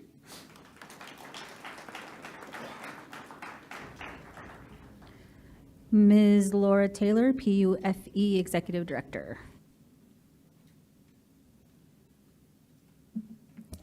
All right. Good evening, President Napa, members of the board, Superintendent Andrade. This is right off the presses today. The Phoenix Union Foundation for Education was able to put out to the PXU School District a food insecurity grant. And today we announced the recipients that each are receiving $1,500 for work they're doing within their school communities around food insecurity. Those schools include the academies at South Mountain, Alhambra, Camelback, Central, Franklin Police and Fire, Phoenix Coding, and Trevor Brown. So congratulations to those schools who applied for that grant. Let's see, do I have my slides? Okay. The first slide I wanted to show you is talking about our mini grants. We put out the next round of mini grant applications in the hands of the committee for their review in a blind process to determine the recipients of the next round of these mini grant awards. On the screen is an example of just one of the mini grant winners from last semester. David Benton at Camelback wrote a mini grant application for the Camera Club to engage in immersive field trips for photography. And so it was an incredibly difficult task to choose a few slides of their photos. They're lots of great pictures. And the next winners will be announced later this month and be posted on our website. In addition to mini grant applications, our scholarship application is also open. Currently, we have 41 applicants who have completed the application, and we understand that it does take a village. We have been on the circuit to talk to different groups and encourage all seniors to complete this application. The big selling point here is that you complete this application one time and you're eligible. It includes all of these scholarships that you see on the screen here. And while there's specific parameters around some of these scholarships, and some have some additional questions built in, it's important to drive that message that a student can complete the application once and be eligible for multiple scholarships. This scholarship application closes on December 31st, 2024. With scholarship applications comes the need for readers to read, evaluate, and score the applications. This is the invitation that we sent out to request scholarship application readers. We currently have 36 people registered to read either 5, 10, or 20 applications. We're looking for 100 volunteers. So if you would like to become involved at that level, we would much welcome you in. Readers always tell us how enjoyable and meaningful it is to read these applications and be part of the process to award scholarships. The Sports Hall of Fame held their annual golf tournament on October 26th. This event is a fundraiser specifically for the Hall of Fame scholarships. And we are working with the athletic directors and the coaches to help ensure that all the senior athletes complete this application. And while the Sports Hall of Fame scholarships are awarded to top athletes, as you saw on the previous slide, there's many, many scholarship opportunities that athletes at all levels would be eligible for. The invitation for our community partner dinner event will be going out soon. It's scheduled for February 25th, 2025 at Corona Ranch and Rodeo Grounds, where we held the event last year. The atmosphere, we're trying to change some things up this year. So the atmosphere is going to be much more interactive than it has been in the past. And so that social time before dinner will include, we're talking about some possibilities like a hat bar, permanent jewelry, a photo booth, maybe a mechanical bull. We'll see. We also are going to, this is also going to be true for the student performances. So you will get to join the choir in a sing-along. You'll get to follow the cue cards in the theater group and what their performance, and learn a line dance with the dance group, right? So much fun and fundraising is coming up. Are there any questions? Madam President? So this is my 6th year on the board, and every year in my mind I say I'm going to volunteer to be a reader, and I have yet to do it, so I'm going to say it publicly so that you can hold me accountable to put me down as a reader of the essays. All right. I'll send that application your way specifically. Thank you. So make it easy. All right. Other questions? You should send it to the board. Okay. So that we all I have will it. do Thank that. you. I will do that. Great. Thank you so much. Thank you so much. Next item on the agenda is for a call to the public. Audio? According to ARS 38-431.01H, at the conclusion of the call to the public, members of the public body may respond to criticism made by those who address the public body, may ask the staff to review a matter, or may ask that a matter be put on a future agenda. However, members may not discuss or take legal action on matters raised during an open call to the public unless the matters are properly noticed for discussion and legal action. We would like to caution members of the audience about commenting on a particular individual and thank you for not referring to any person by name. In order to avoid any concerns with interpretation services, please be aware of the following. We have a Spanish interpreter available to join you at the podium while you address the governing board. Only the PXU assigned interpreter will provide interpretation services. If you have a script, on paper or on a device, we ask that you make it available for the interpreter. In order to provide accurate interpreting, we ask that you speak for approximately 2 to 3 sentences at a time and pause for interpreting. You will be given double the amount of time to address the governing board as a result. As usual, we ask that you end your comments when your official time allotment has ended. Para evitar dificultades con los servicios de intérprete, tenga en cuenta lo siguiente. Tenemos un intérprete de español disponible para acompañarlo mientras se dirige a la mesa directiva. Solo el intérprete asignado por el distrito proveerá servicios de interpretación. Si tiene un mensaje en papel o electrónicamente, le pedimos que lo ponga a disposición del intérprete. Para brindar una interpretación precisa, le pedimos que hable aproximadamente de 2 a 3 oraciones a la vez y haga una pausa para el intérprete. Como resultado, se le dará el doble de tiempo para dirigirse a la mesa directiva. Como de costumbre, le pedimos que finalice sus comentarios cuando termine su tiempo asignado. Gracias por su cooperación.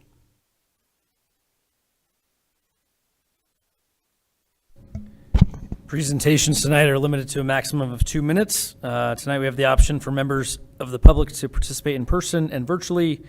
Tonight we're actually going to start with our students that are in person, and then we'll go online. So first up, we have Aiden Paracho, followed by Mia Saldivar.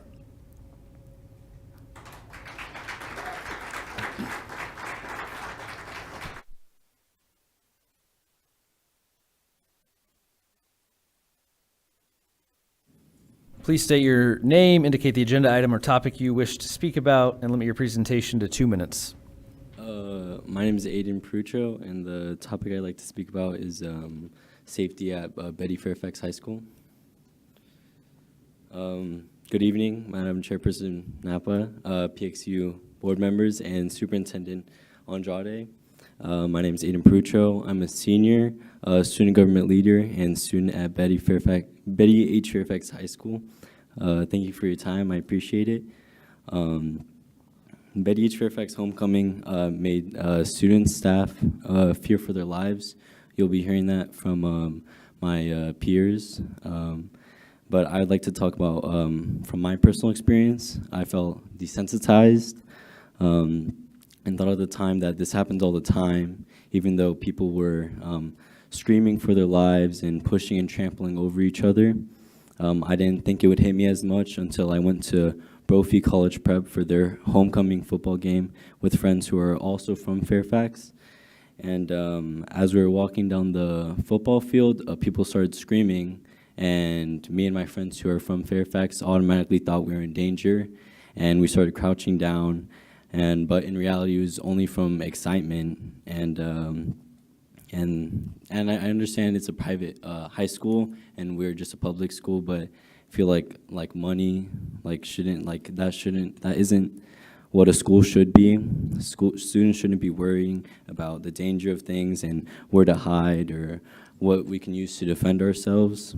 We feel unsafe, and we fear that change will only happen when something bad will actually happen. This is why I believe we should have school resource officers at Betty H. Fairfax, so that we can have people that we can trust, create connections with, and to help grow a healthy community. We want to prevent these situations from happening, but as a student, I personally feel it feels like the district wants to just react. Thank you. Thank you, Aiden.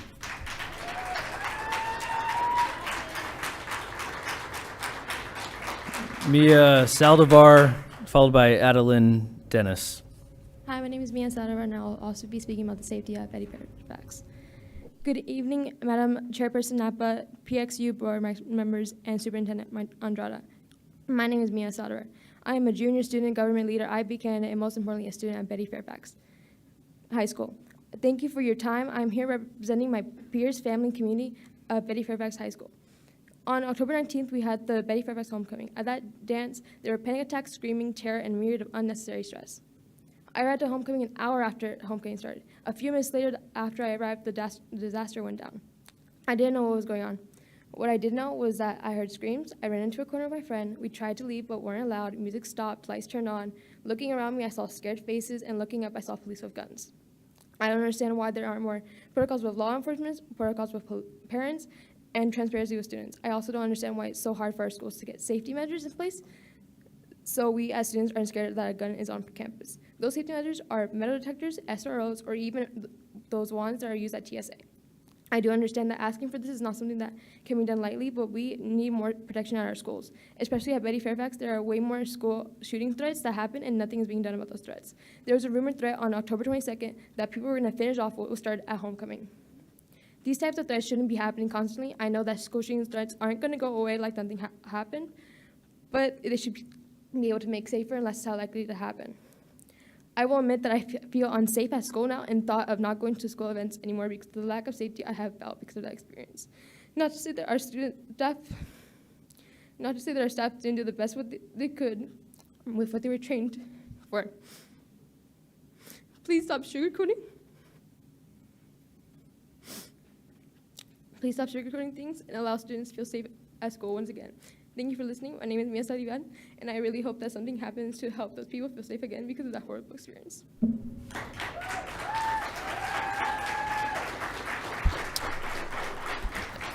Adeline Dennis, followed by Takori McClinton. Good evening, Madam Chairperson Napa, PXU board members, and Superintendent Andrade. My name is Adeline Dennis. I am a junior student government leader, IB candidate of Betty Fairfax High School. I would like to start by saying thank you for your time. I'm here representing my peers, family, and community of Betty H. Fairfax High School. Our school has been faced with ongoing concerns for a very long time. Since my freshman year, I've dealt with repeated threats, but little action has been taken. After the events of October 19th, students, parents, and staff are not only exhausted, but increasingly concerned. Many solutions have been suggested in recent weeks, but I feel strongly about the idea of bringing school resource officers, aka SROs. I've reached out to many teachers and staff around campus, and I've reached nothing but positive feedback about SROs. These officers build connections with students and staff, which would help our school with many issues we face. Issues such as conflict mediation and de-escalation, helping students make informed decisions, building proper staff and student relationships, drug use, and weaponry on campus, as well as a multitude of reasons I have no time to list. Our school community deserves to feel safe and supported. I truly believe that adding SROs to our campus will add a sense of security that we've been seeking. I am committed to advocating for this change because I believe that our safety, trust, and well-being should be our top priority. Thank you for hearing my concerns.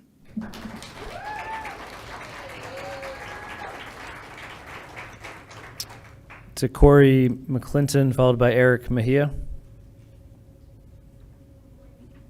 Good morning. My name is Takori, and I'm discussing school safety. Good evening, Madam Chairperson Napa, PXU board members, and Superintendent Andre. My name is Takori McClinton, and I'm here to discuss events that took place October 19th, my homecoming. My feelings summed up in one word about that night is unfazed. And I believe that is actually the problem. After homecoming, I went back home to get changed and went back out. I went back out after homecoming after hearing the screams of my peers and seeing the horrified looks on their faces as police walked into not just our homecoming, but our school. A place where we shouldn't have to question if we're gonna have guns pointed and bright lights shined in our face. I say I'm unfazed, but maybe I'm just used to it. Maybe I'm not quite unfazed because every time things like this happen, I get a feeling in my stomach I can't quite explain. However, to stay on topic, this situation should have and could have been completely avoided, as we should know proper precautions and what to do when things like this may happen.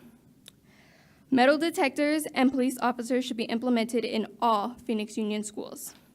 Along with metal detectors and safety officers, I not only want, but need to see action. Everyone claims to care, but how can you truly care if you continue to allow us to be in these predicaments? Right now, we need more than sympathy. We need action. Don't get me wrong, I love my school. I've been heavily involved since my freshman year, doing cheer, track, dance, flag football, Stuga, IB, Link Crew, NHS, and more. I love my school enough to be here right now. However, just because I love my school doesn't mean I feel safe in it. Maybe, just maybe, if I felt safe at my school, I wouldn't be so used to traumatic nights like October 19th, 2024. I always knew that was going to be a night to remember. I just never thought I would remember it like this. Thank you.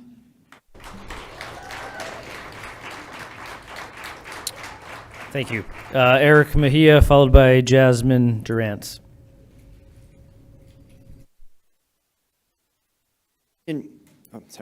Good evening, Phoenix Union. My name is Eric Mejia, and I'm a senior at Betty H. Fairfax High School, where I lead in clubs such as Student Government, International Baccalaureate, and National Honor Society. The events that took place at Fairfax's homecoming were nothing more than a lack of preparation and a lack of communication. At our homecoming, I, for the first time, felt genuine fear for my life. The fact that a fun night can turn into a traumatic event in the matter of minutes should be an embarrassing matter for our district and our Fairfax administration. When speaking to our principal in a one-on-one meeting, he admitted that once police arrive at the school, they have complete authority. He also accounted that the police's movements were decisions that were made in minutes, which highlights the lack of preparation for situations like the one at Fairfax. For this reason, I propose the reintroduction of school resource officers into Phoenix Union. School resource officers would offer a point of contact between our schools and law enforcement. Our administration would be able to plan and prepare alongside law enforcement in case of emergencies at major events. The introduction of a school resource officer would also allow students to familiarize with law enforcement, building trust and comfort with the student body, along with improving safety at events, and a school resource officer would also strengthen day-to-day safety on our campus. Along with school resource officers, I propose an increase in the number of safety team on campus. In the meeting with our principal, he also accounted that volunteer chaperones were not and are historically not included in the safety meetings and discussions held before events at homecoming. As a student government member, I was aware of the lack of volunteer chaperones, but to me, this quickly raised the question of why do we not have enough safety on campus to chaperone? An increase in our safety team would mean that more trained staff will be on campus in case of emergencies. This would better the communication in emergencies as safety team is connected with each other and our administration through walkie-talkies.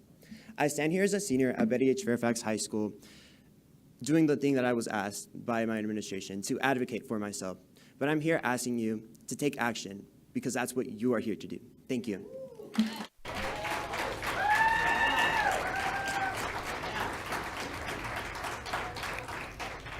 Jasmine Durant, followed by Kiera Manny. Good evening, Madam Chairperson Napa, Phoenix Union Board members, and Superintendent Andrade. My name is Jasmine Durant. I'm a sophomore at Betty H. Fairfax High School. Today I'm here to represent my peers, family, and Betty Fairfax High School community. Nothing is ever perfect because there's no such thing as perfect. However, there's always room for improvement and do-overs to not make the same mistake again. School. Betty Fairfax High School should make me feel safe and protected, right? The moment I should walk through those gates, I should feel comfortable, welcomed, motivated, protected, safe, right? Well, I don't. I don't feel safe, protected, or comfortable at that. I feel taken advantage of my safety and security of my well-being. I walk through those gates asking myself, what's going to happen next? Am I going to lose someone I care about? Fights happening almost every other week. The lack of safety team, lack of protection. People being told no need to worry, honey, is just a drill. People being let back and welcomed on campus just for dangerous and crazy stuff they've done just to repeat it again. Betty Fairfax, what are we doing? Saturday, October 19th, I myself, along with many other kids, were supposed to have a night of our lives to remember. A night to remember. And boy, did we have a night to remember. Kids were left to be traumatized, horrified, scared, confused, shocked, worried, uneasy. Now I take the time and ask you, where were you? You claim you were in the small gym seeing all your students, but were you really? I wasn't in the small gym. My boyfriend was in the small gym, and our friends weren't either. What were you thinking? You failed not only me, but every single staff member and teacher that day. Betty Fairfax and Phoenix Union School Board, we need to do better. We need to not be the next school on the news. We need to stop being the school that says when a school shooting happens, oh, that's not us. Let's be the, oh, that's not going to be my school or district. We need to make a change. We need to get metal detectors when we have school events. We need to have a school resource officer, and let's spend money where we need it, like safety. Thank you for your time and hearing my comments and concerns.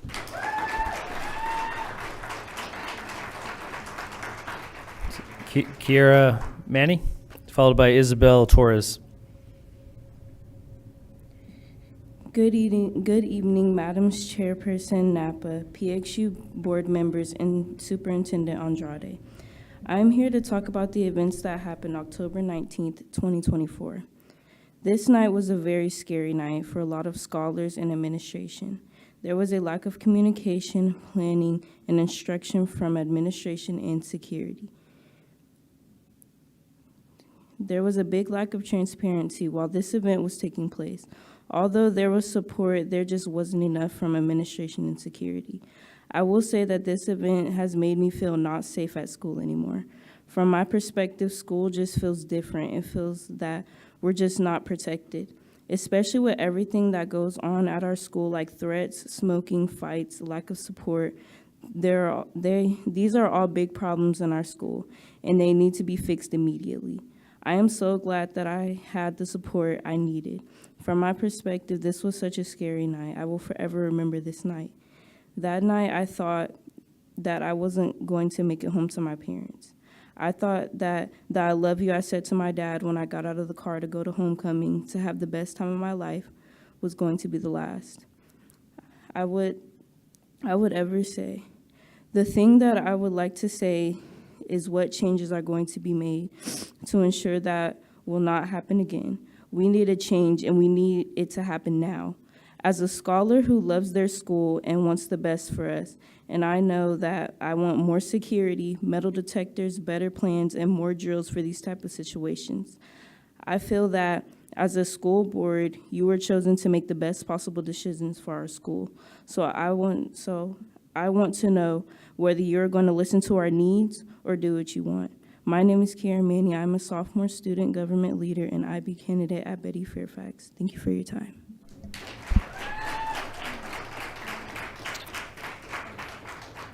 Isabel Torres, followed by Riley Bledsoe.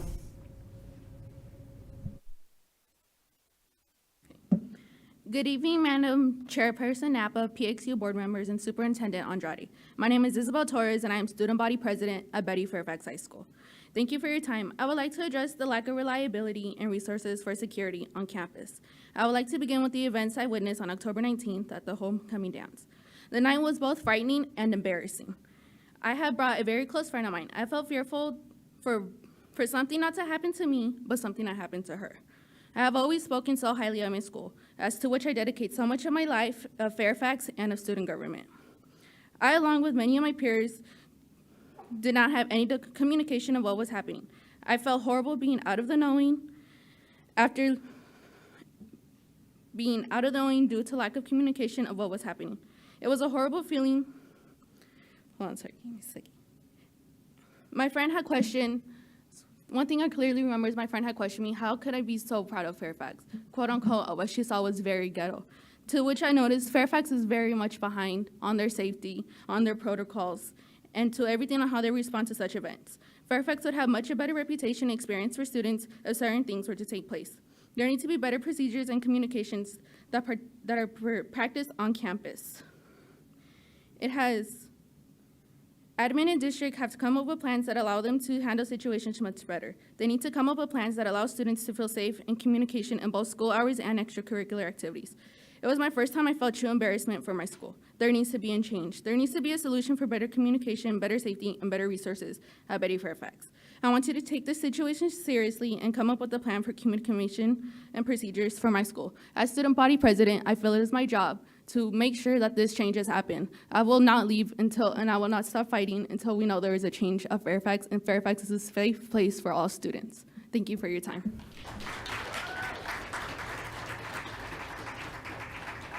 Riley Bledsoe, followed by Madison R. Good evening, Madam Chairperson Napa, PXU board members, and Superintendent Andrade. My name is Riley Bledsoe. I'm a junior at Betty H. Fairfax High School. I involve myself with student government, NHS, and other activities in sports. I'm here representing my peers, family, and community of my school, and today I would like to share that I do not feel safe at school during school events, and I have been told by my peers as well they do not feel safe too. It is sad that the event that took place on October 19th, our homecoming, which was supposed to be a fun night, is what we needed to show others that us as students don't feel safe, and the fact that it took this long to realize our safety is at risk, and it is embarrassing. It is embarrassing as a member of the school who brought someone with me to this dance to show what our school is like, and there needs to be a change. I'm tired of being the quote-unquote ghetto school and being looked down on. I know our school is better academically than what we are represented as. There have been countless incidents that were suspected of weapons on school and on students over the years I've attended this school, and a multitude of other weapons scares before my time here. After going to other district schools and seeing how better their safety at those schools are, I've noticed they allow metal detectors and more security at the gates and even inside the events, such as dances. I suggest that we should implement metal detectors for our school events, dances, and maybe even sports games due to the lack of safety there. By doing this, it could help make the students and their parents and our communities feel safer during these events. Every action needs a reaction, and I feel there is no action being taken. Thank you for your time and listening to my suggestions.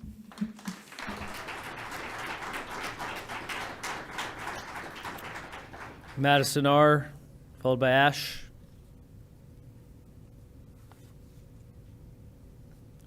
Let's go to Sheila Tishoe.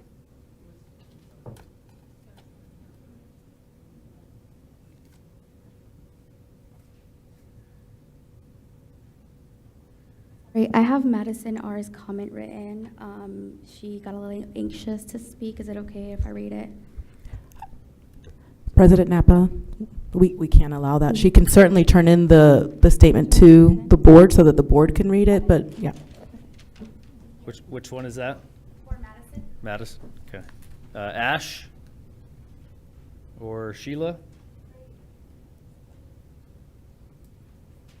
You please state your name, indicate the agenda item or topic you wish to speak about, and limit your presentation to 2 minutes. Okay. Hi, my name is Shayla. I'm a youth polit activist. I'm here to talk about safety, drug abuse, and counselors. I believe that schools should focus more on getting better counselors. For my past high school years, my counselor has not once tried to help me out with my classes and will always leave me on scene when I try to reach out for help. School should be a place where you feel comfortable and safe, not worried about your safety and whether you're going to make it home or not. School should be a place where students don't abuse substances to escape the reality. School should be a place where students should feel comfortable in engaging more in activities and engaging more with people. School should be a place where students feel safe enough to ask for help and reach out to teachers about personal problems that they're going through that affect their school life. And that would be it. Thank you. You're welcome. Ash or Kyle?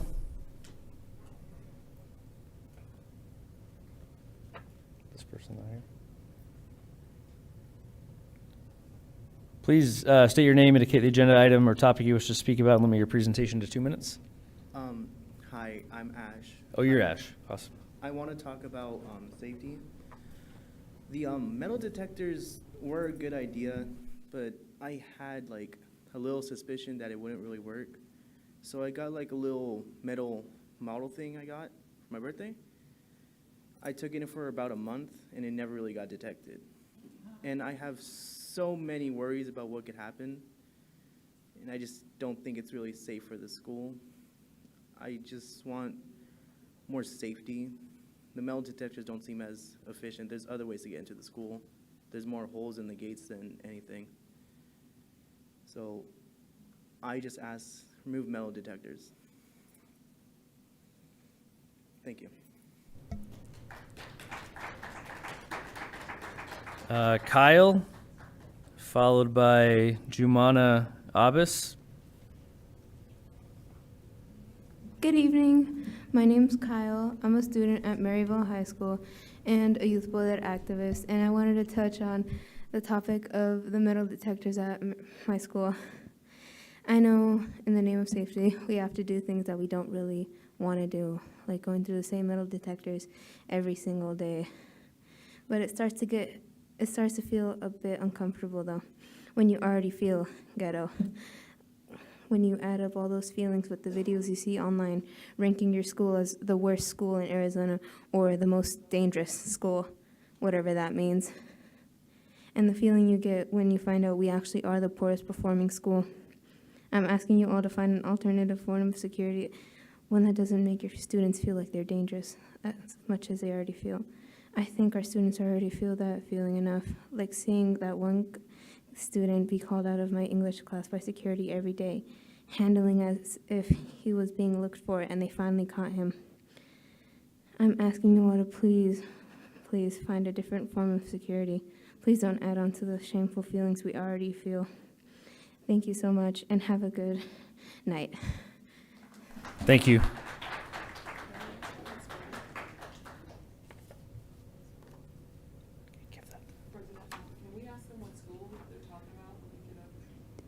That student was from Maryville. Jumana Abbas, followed by Deborah Miranda or Murhala.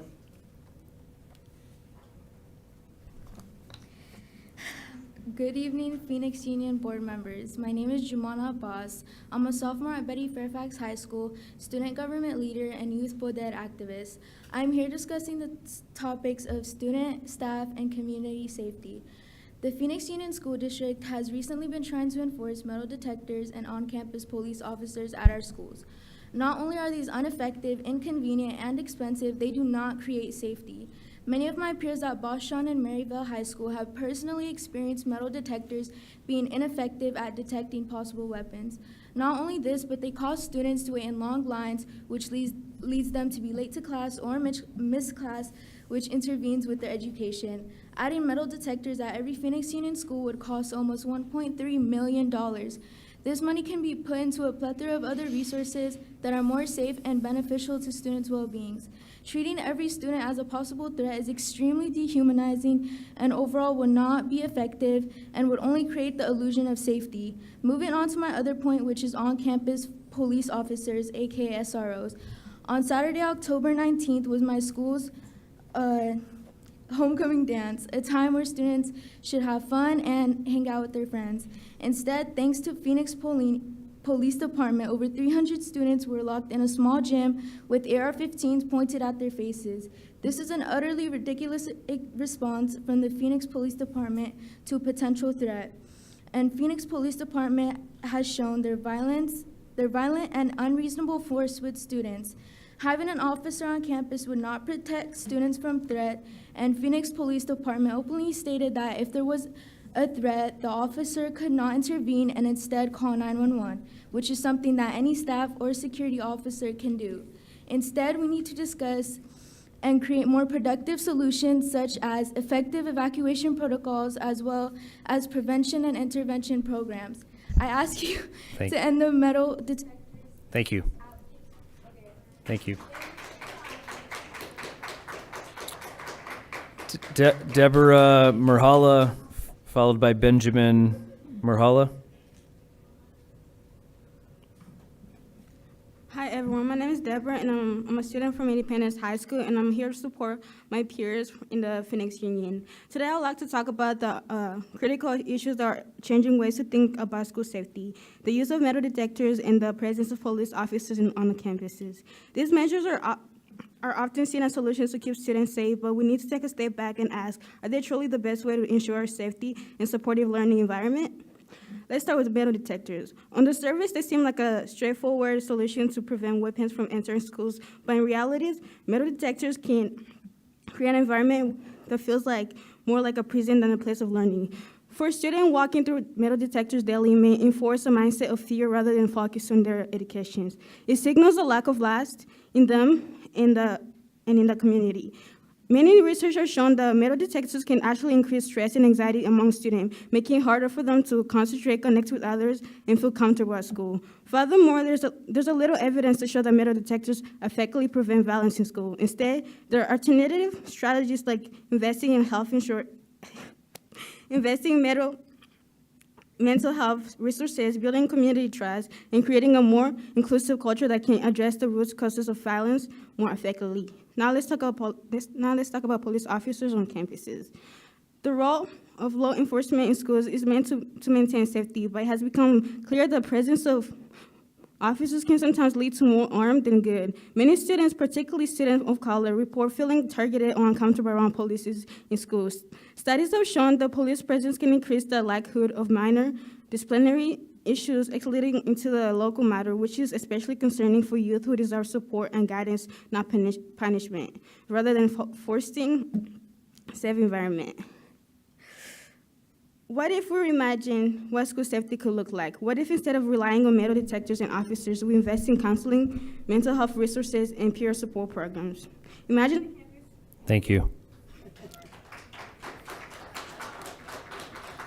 Benjamin Muhala, followed by Esther Pierre.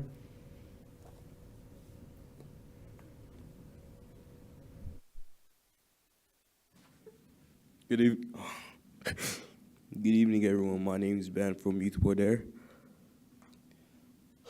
The main problem that brought us here is the PXU districts. Sorry. Good evening, everyone. My name is Ben, and I'm from Youth Border. The main problem in the PXU district that brought us here today is that many kids feel criminalized, targeted because of their race, background, or simply appearance.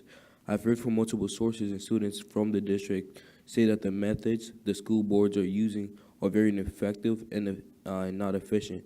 Students have also added commentary that drugs and even weapons still get into the schools with school metal detectors present on campus, and the PXU boards use the school's funds that can be used to make the school more modern, safe, and inclusive place to others, but the metal detectors end up taking most of the funds, which have been shown to criminalize students and hinder their learning ability, making them late to class, causing unnecessary blockages for them and other students that are trying to learn. This doesn't make the students feel safe. Students say that this makes them feel afraid of coming to school because they're being discriminated against by the PXU boards and the metal detectors. The PXU boards have got this whole thing wrong. Take time to listen to the students who are being affected by these decisions instead of ignoring them. Again, this is once banned from Youth Border, and thank you for your time. Thank you. Esther Pierre.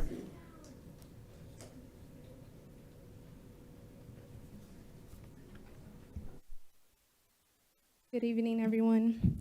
I'm Esther, coming from Central High School with Youth Poder, and I'll be advocating for the stoppage of metal detectors in our schools and to end the contract with Phoenix PD. Youth criminalization is an ongoing problem in the Phoenix Union District.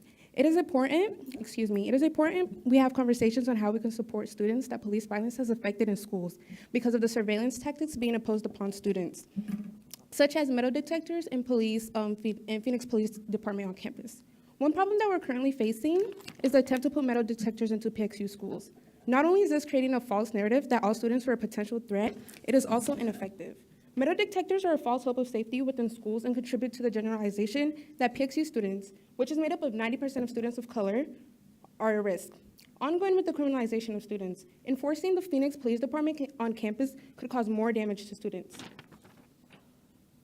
There are many instances where the Phoenix Police Department has taken advantage of their power and exerted unnecessary force onto students. For example, in a notable case, police slammed a 15-year-old boy against a bus stop pole, and in another case, they handcuffed a teenager at his workplace over a traffic citation. How can we guarantee that incidents like this won't happen again unless the Phoenix Police Department changes its practices when dealing with children? Today, I'm asking to stop youth criminalization and the contract with Phoenix PD to remove metal detectors from schools, and to take our protest seriously for the safety of PXU students. Thank you. All right, thank you. We're going to move online. First, we have one student online, Carla Rangel.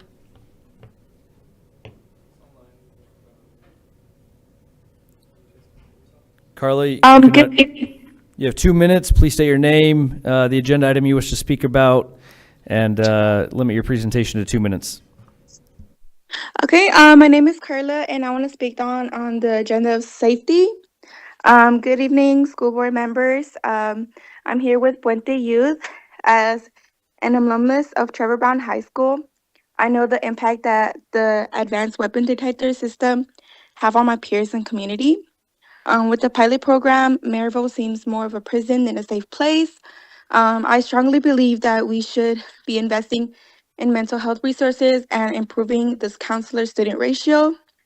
I believe we should be focusing on the well-being of our students rather than making them feel criminalized. We should create a safe and supportive environment. Thank you. Thank you. Next online, we have Sarah Boomerzug.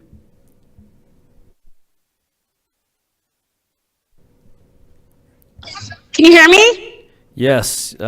Please state your name, indicate the agenda item or topic you wish to speak about, and limit your presentation to 2 minutes. Go ahead.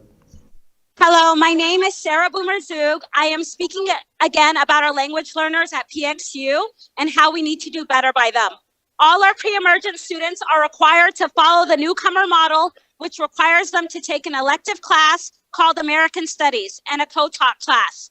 Different schools have different options for the co-taught class if they are even correctly following this model, because some schools are not.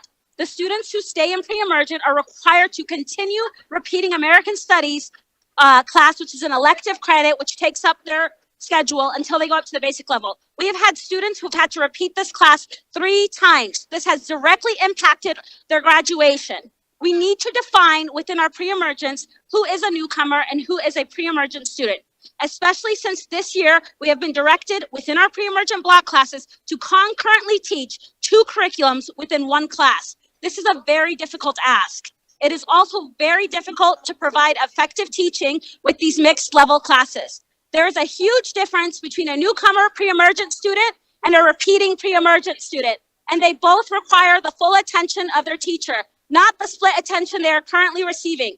We also should have an icon on Synergy identifying language learners in the same way that we have for our ESS students. Our other content area teachers need to be able to immediately identify their language learners.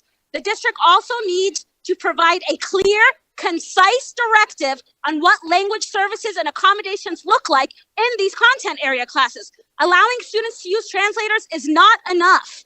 The students are still struggling to pass their classes and understand what is going on. I implore the board to take a look at what is happening to our pre-emergent students across the district in terms of graduation rates and other content classes. Please get the ELD teachers involved from across the districts. We are the ones who have been watching our students struggle firsthand. We are their best advocates. Thank you, and I apologize for the noise.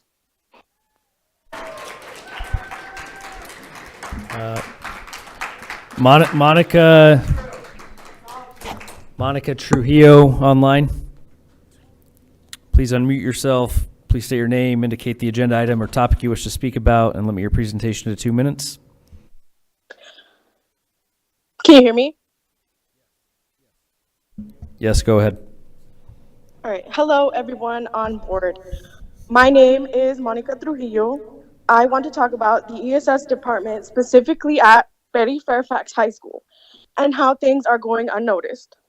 I am a special education instructional aide, and I was working at Betty Fairfax High School, but was recently let go because we, quote unquote, have too many aides. In the ESS department at Fairfax, someone often makes decisions that fail our students. This particular person let me go without a warning to decided on that same day, Friday, October 25th, that she would let me go. She did not speak to me at all prior or even that same day. I found out on Sunday that I was let go. That job was my main source of income. My company still hasn't found me another assignment yet because apparently PXU is full.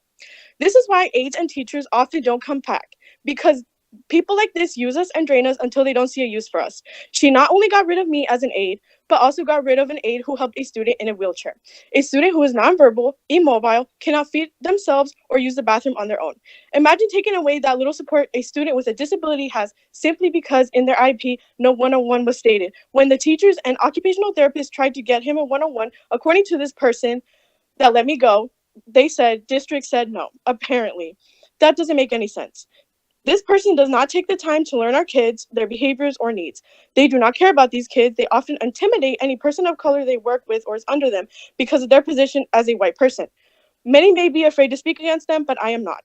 Our students with disabilities are often overlooked, neglected, and failed time and time again. Many of our students are Black, Indigenous, people of color, and they need us more than now, especially because of this recent election. Are we going to continue to fail these kids again and again? They're more than just a body in the classroom. They're more than just a check you may receive simply because they are enrolled in your school. I have a little brother with disabilities currently in school, and he's barely in kindergarten. I want him and many other kids like him to be able to have a fair chance at an education. So please, change needs to happen, and it needs to happen quickly. Thank you.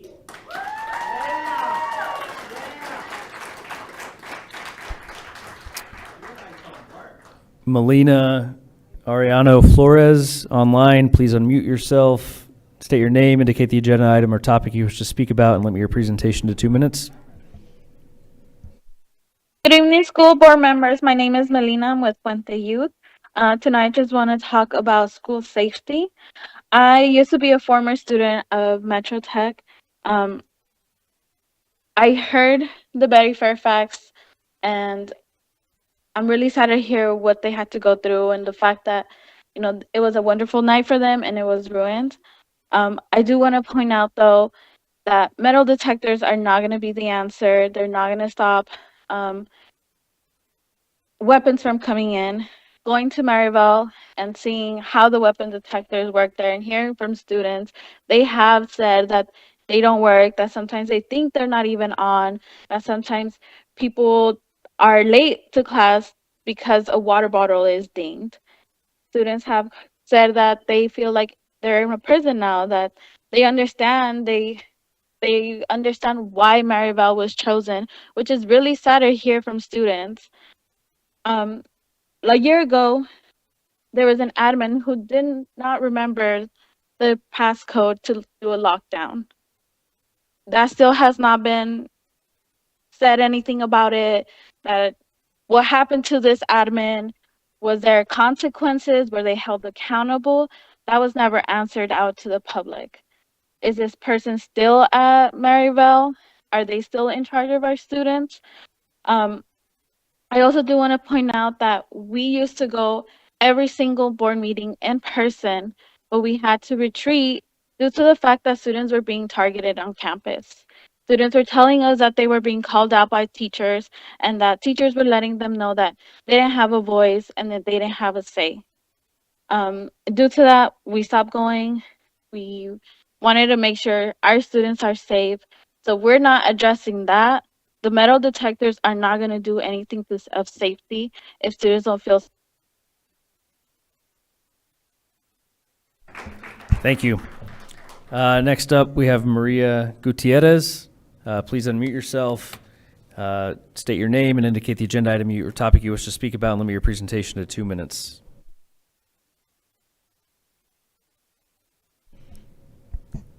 Good evening, school board members. My name is Maria, and I'm here with Puente Youth. As a student, I believe that the Advanced Weapon Detector System, AWDS, in our schools create anxiety and fear with their constant surveillance. Schools should be implementing ideas that are backed up by evidence. However, AWDS lacks evidence-based effectiveness, not only that they foster a prison-like environment. Instead, we should be investing in and implementing correct restorative justice programs. I ask that when it comes to the final vote, you vote to remove AWDS and prioritize student-centered approaches. Thank you. Thank you. Last online, we have Carlos Rosales. Please unmute yourself, state your name, and indicate the agenda item or topic you wish to speak about, and limit your presentation to 2 minutes. My name's Carlos Rosales. I'm talking about the safety at Betty Fairfax. Uh, I'm the construction teacher at Betty Fairfax High School. Just like a bunch of our students, I've already said, I know by talking to some of the teachers and students, a lot of teachers and students feel unsafe at our campus. Me personally, as a male teacher and a future parent to an incoming freshman, I am also very worried about the safety and the safety of our kids. We have great discussions on our campus about how we can change Fairfax, but to me, it always seems like it falls on deaf ears and no one is held accountable for this. There are many ideas and great ideas with not enough time to discuss. But for example, some of the policies we have with the clear bags at football games and basketball games with the same student and staff that we implement during these games, but yet we don't do them at our own schools, something that we've talked about on our own campus. I only have a few minutes left, so I'm just going to end it with, please, I would hope that the board takes this in everything that everybody's been saying, and instead of waiting for something tragic to happen and then make a change, let's please be proactive and not reactive. Thank you all for listening, and thank you for all the Betty Fairfax people that talked today. Hopefully, we'll see something and have some changes on our campus. Thank you.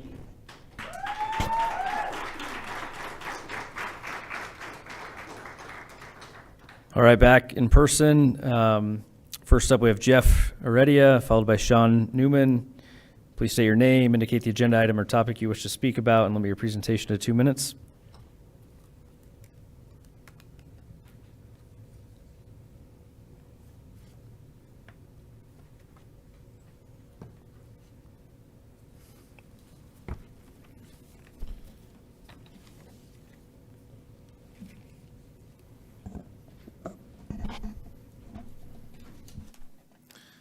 Let me get situated here real quick.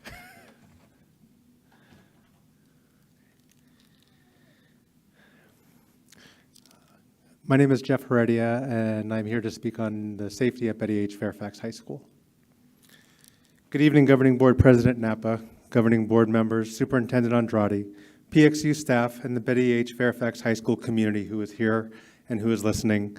My name is Jeff Heredia, and I'm the proud principal of Betty H. Fairfax High School.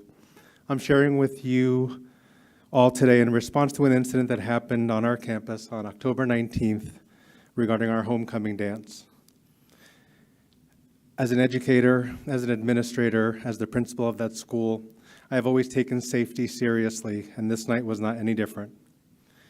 We all share the fundamental belief that student and staff safety is the cornerstone upon which academic achievement is built. Without a secure environment, learning cannot flourish, and the potential of our students is compromised. That's why it is imperative that we take the concerns of our school community seriously and act on them with urgency and care. In recent weeks, students, parents, teachers, and staff have voiced their concerns about the safety of our schools. You heard some of that tonight. Their feedback is clear. They're asking for action, action with protection, action with security, measures that will ensure the well-being of everyone who walks through our doors. We must act on these calls for action. The reality is that safety in our schools is not a one-size-fits-all solution. It's a multifaceted challenge that requires a comprehensive approach. This might include the implementations of weapons detection systems. It could mean increasing school safety. It could, but also it could also include adding school resource officers who are trained to manage potential threats, but also build trust, relationships, and a sense of security within our school communities. It also means adding more school safety staff or mental health support who can be proactive in addressing concerns before they escalate. The school community has spoken. It's our responsibility. I urge you, governing board members, to prioritize these concerns and to take swift and thoughtful action to enhance the safety of our. Thank you.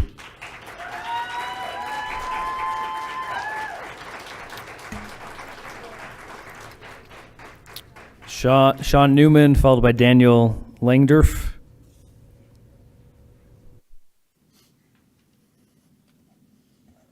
I'm Sean Newman. I'm here as a concerned parent. In a recent public statement, the superintendent shared a quote, "At Phoenix Union, we expect honesty, ethical behavior, transparency, and accountability. Unethical behavior and improper conduct will not be tolerated within our schools or our district." The hypocrisy of this statement is astounding. Not one representative from this district or board has reached out to me as a concerned parent since my statements at the October board meeting. PXU appears to be under the delusional impression that just because my daughter was reinstated on chair, they are now absolved of all their discriminatory actions. PXU violated her civil rights. PXU staff continues to engage in unethical behaviors by bullying and intimidating with passive-aggressive comments and actions. In the OCR resolution, it was warned the district about retaliation. Yet despite these warnings, the school's admin engages in unethical behavior. I demand the administration be held accountable and PXU and oppose its values and promises to parents and students. I demand answers to why the district refuses a restorative conversation with my daughter. When data shows Camelback High School held 38 restorative conversations in the first 3 weeks of school. Obviously, PXU believes in and fosters the practice of restorative conversations, unless, of course, your student has with a disability. My daughter's disability is invisible, but the district's ableism is not. Discrimination, retaliation, zero accountability, unethical, and ableism. This is who PX Union is. Thank you.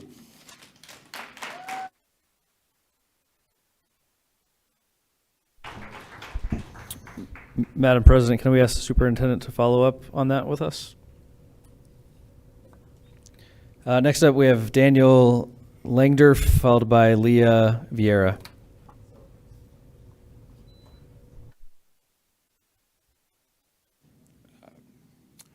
Good evening, board members. My name is Daniel Langdorf, and I'm an English and ELD teacher at Betty Fairfax High School. I'm here to express my concern about the frightening lack of security resources in my school. Homecoming was a warning.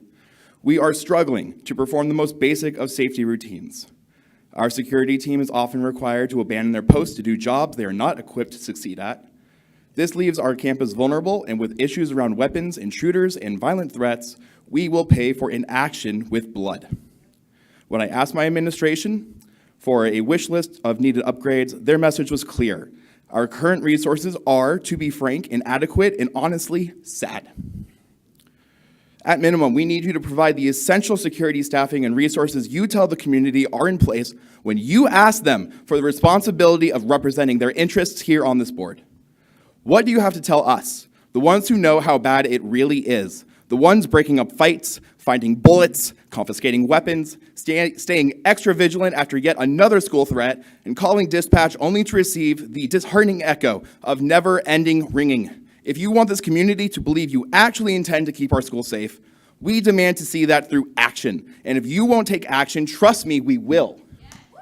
You say you hire the best teachers. I know the best teachers. They work beside me every day, not you. And we are fed up, not because our professional agreements are breached without even a comforting lie of intended amelioration, not because we are expected to teach students who require far more resources than our rejected grant proposals grant us, and not because the district refuses to lift a single finger to address the laughably exploitable laptops you hand out to students and then expect us teachers to simultaneously and magically monitor, but tired of feeling disenfranchised, marginalized, scared, and worst of all, hopeless. So I ask you respectfully, do something about it. Thank you.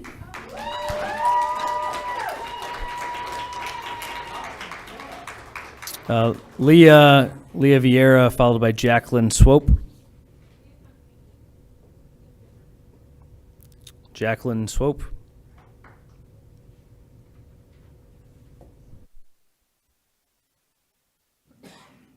Hi, my name is Jacqueline Swope. I'm talking about Fairfax safety. I've been a Fairfax parent for 5 years. I'm an active parent on the Fairfax campus. I participate in booster clubs. I volunteer on campus. I've been a part of focus groups that are led by PXU. Last year, on safety, you ignored us. Today, I'm asking PXU to stop talking so much about safety and take action. We hear from the school district that you're going to put together a committee to investigate options. But once you gather that information, you virtually ignore what the community tells you, what the parents tell you, what the students tell you, what the administrators tell you. You ignore it. You talk about what administrators want. You talk about what parents want. The findings from the focus group were clear. Parents, staff, community members, students want safer campuses. For the past 5 years, there's been multiple discussions and very little action. Where's the action? Where are these plans and these discussions being put into action on our campuses? At Fairfax, the students' homecoming ended with police, an arrest, and some really scared kids. There were still threats on the Monday following the event, and there was no additional safety measures taken place. That PXU board is failing our students. You failed them on that day. Parents are asking you to keep the kids safe. The last safety committee I participated in, there was overwhelming support for SROs and metal detectors. As a result, PXU board is piloting a weapon detection system on 2 campuses. However, the word on the street is that in December when this ends, you will not be renewing it and you will not be expanding it. That's unacceptable. You're elected officials. Your job is to carry out the wishes of your community, even if that does not align with your own personal beliefs. As a parent, your beliefs are not my concern. My son coming home every day is my concern. My son going to school events and being able to enjoy those events safely, that's my concern. Thank you. Lydia Edwards, followed by Fernando Sanchez.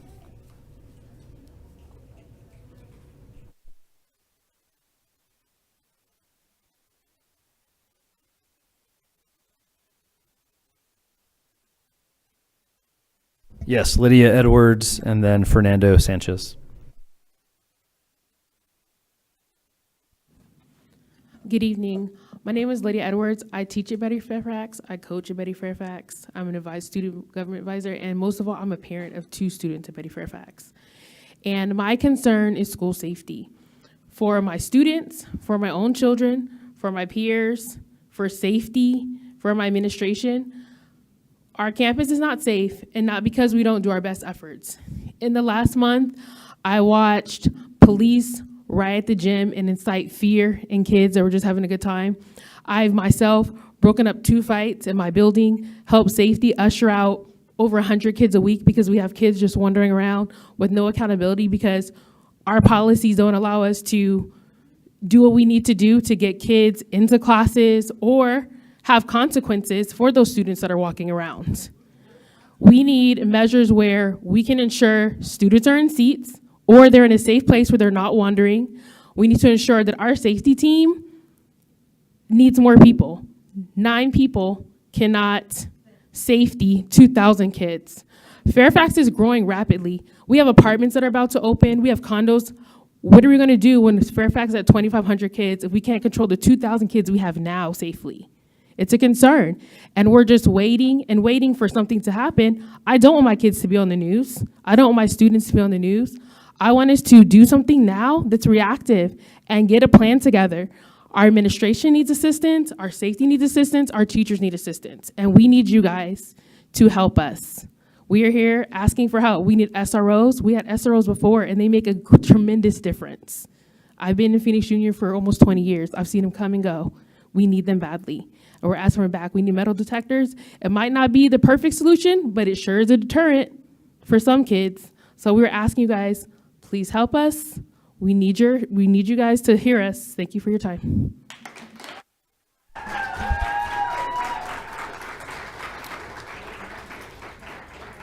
Fernando Sanchez, followed by Layla Osman.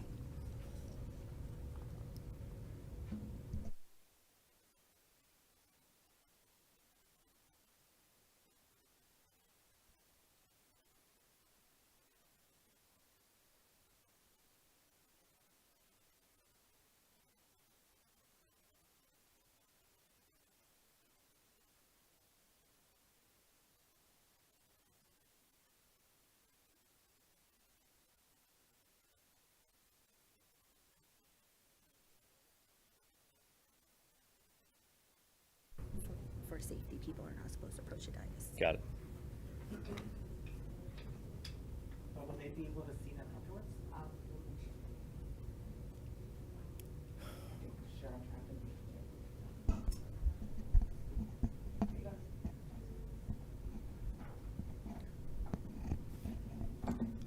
Hello, I'm Fernando. I am a longtime attendee and first-time speaker, and I am the current IL at South Mountain High School.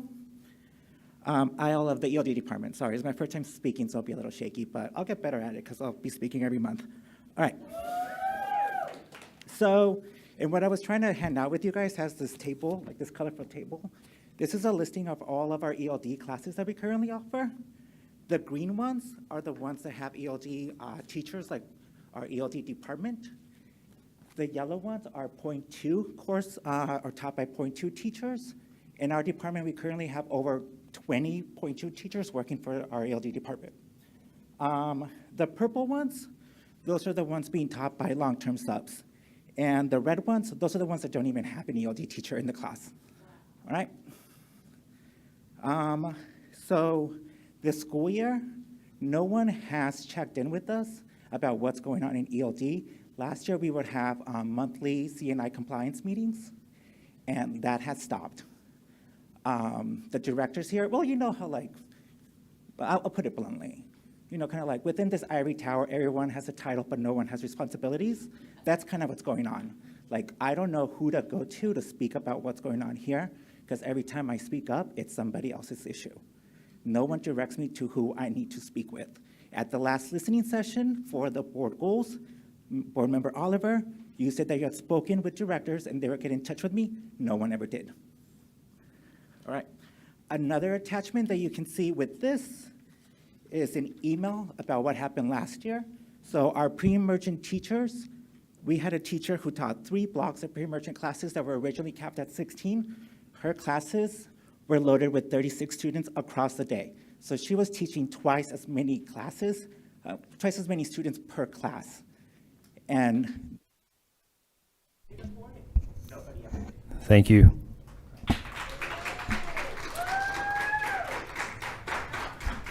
Layla. Marquez, Clerk Marquez, Superintendent Andrade. I think an extensive report to the board related to our English learners and our. Excuse me, I'm so sorry. students with That's special actually needs. appropriate for future board items, not at this time. Sorry. A report to the board, we've done that before. I understand. Clerk That Marquez would be for just did future. that. That would be for future board items. It's You can ask not for the appropriate at this superintendent to look time. into it, and then we can ask for a future board meeting at the end. I will speak at the end. Thank you. All right, Layla. Layla Osman, you got 2 minutes. Please state your name, indicate the agenda item you wish to speak about, and limit your presentation to 2 minutes.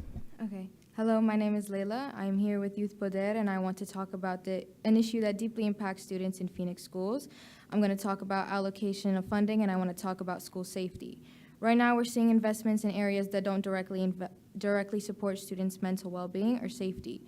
For example, the $1.3 million school budget for metal detectors throughout districts. Metal detectors are an effective solution. While they might provide a superficial feeling of safety, they do not proactively address the root cause of school safety concerns. We've seen SROs implemented in schools before for the same reason, safety, and we've seen them removed because they are criminalizing students. Metal detectors will become another way students feel more criminalized. Is this really what kind of environment we want for students? Students and staff consistently voice that they do not have sufficient access to counselors or social workers or other vital support services. We're told it's because of funding limitations, but we see funding directed towards projects that don't directly impact students' well-being. These aren't the priorities schools need. If we're serious about making schools safer and more supportive, we should focus on school resources that directly benefit students, such as expanding mental health services, raising teacher salaries to retain quality educators, or introducing proactive programs that address issues before they escalate. Real school safety starts with students who feel genuinely supported and understood, and that begins with investing in right resources and people who dedicate themselves to helping us thrive. Today, I'm calling on the school board to end the metal detector pilot program and instead prioritize initiatives that center students' wellness.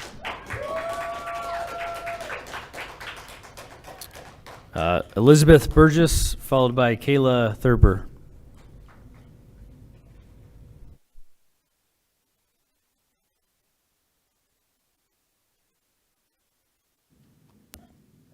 Good evening. I'm Elizabeth Burgess. I work at Betty Fairfax as a math teacher.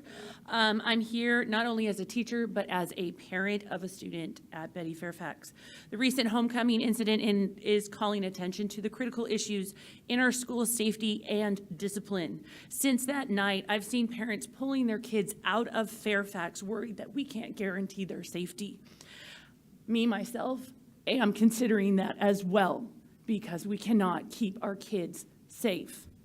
As someone who is both committed both to my students and my concerns of my own child's safety, I urge the board to take immediate action. First, we need a full-time SRO. SROs provide a critical layer of security, helping us to detect those behavior issues and even give classes about how to handle those behavior issues. Alongside that, we need ways to figure out where are the guns coming in, who's bringing in the weapons. Whether that is through a metal detector, we also need vape detectors to stop the smoking and the drugs that are going on in our bathrooms on a day-to-day basis. We also need our students in their seats, a stricter attendance policy and effective consequences to students who our current approach has not worked. We need a return of the SWEET program for tardies that would enforce the importance of punctuality and accountability. Right now we need the discipline in our campus is inconsistent, which is undermining our efforts to maintain safety. Okay. You have said bring forth ways to fix it. We have, and you have ignored them. I feel right now that if we don't act now, I fear one of us is going to end up being on the news dead. I don't want that for my students. I don't want that for my colleagues. It needs to happen now. A call to action, make our schools safe again. Thank you. Kayla Thurber, followed by Stephanie Espinoza. My name is Kayla Thurber, and I am a teacher at Betty Fairfax High School. I am here today because I refuse to let any of my students become a statistic. I refuse to let any of them be one of the 12 children who die in America due to gun violence every single day. When I heard about Fairfax's homecoming dance, I was not surprised. I was not surprised because in my 3 short years at Fairfax, I've experienced 2 real lockdowns on campus and countless emergency staff meetings about weapons that were found on campus. I was not surprised because my student who took a picture of himself with a gun on campus walked right back into my classroom 1 year later. I was not surprised because a student literally left a bullet on one of my desks and returned to campus without an explanation or a safety plan shared with teachers. Every time there is a threat, we have talked about improving safety, but nothing has actually changed. I demand action. I demand weapon detection systems at all school entrances and a clear backpack policy. I demand stricter disciplinary policies. Students who have made threats to our school should never be allowed to walk on the same campus again. I demand more safety staff so that our campus can implement these policies. And finally, I demand that you, the governing board, spend 1 week on our campus. Watch the kids get jumped, listen to the fights, read the referrals, and let me know how safe you feel. I do not want to be a statistic. I do not want to be one of the 50,000 certified teachers in Arizona who are not currently working in classrooms, but teaching and trying to hold students accountable for behavior without any real consequences and wondering if they're drawing a gun because they like video games or they're going to shoot up the school and being prepared for lockdown and helping kids cope with trauma and driving downtown for 8 hours after working for 8 hours to advocate for policies is exhausting. Keep us safe. Don't let Levine become Winder or Uvalde or Parkland. The time is now. There is no excuse. Do better.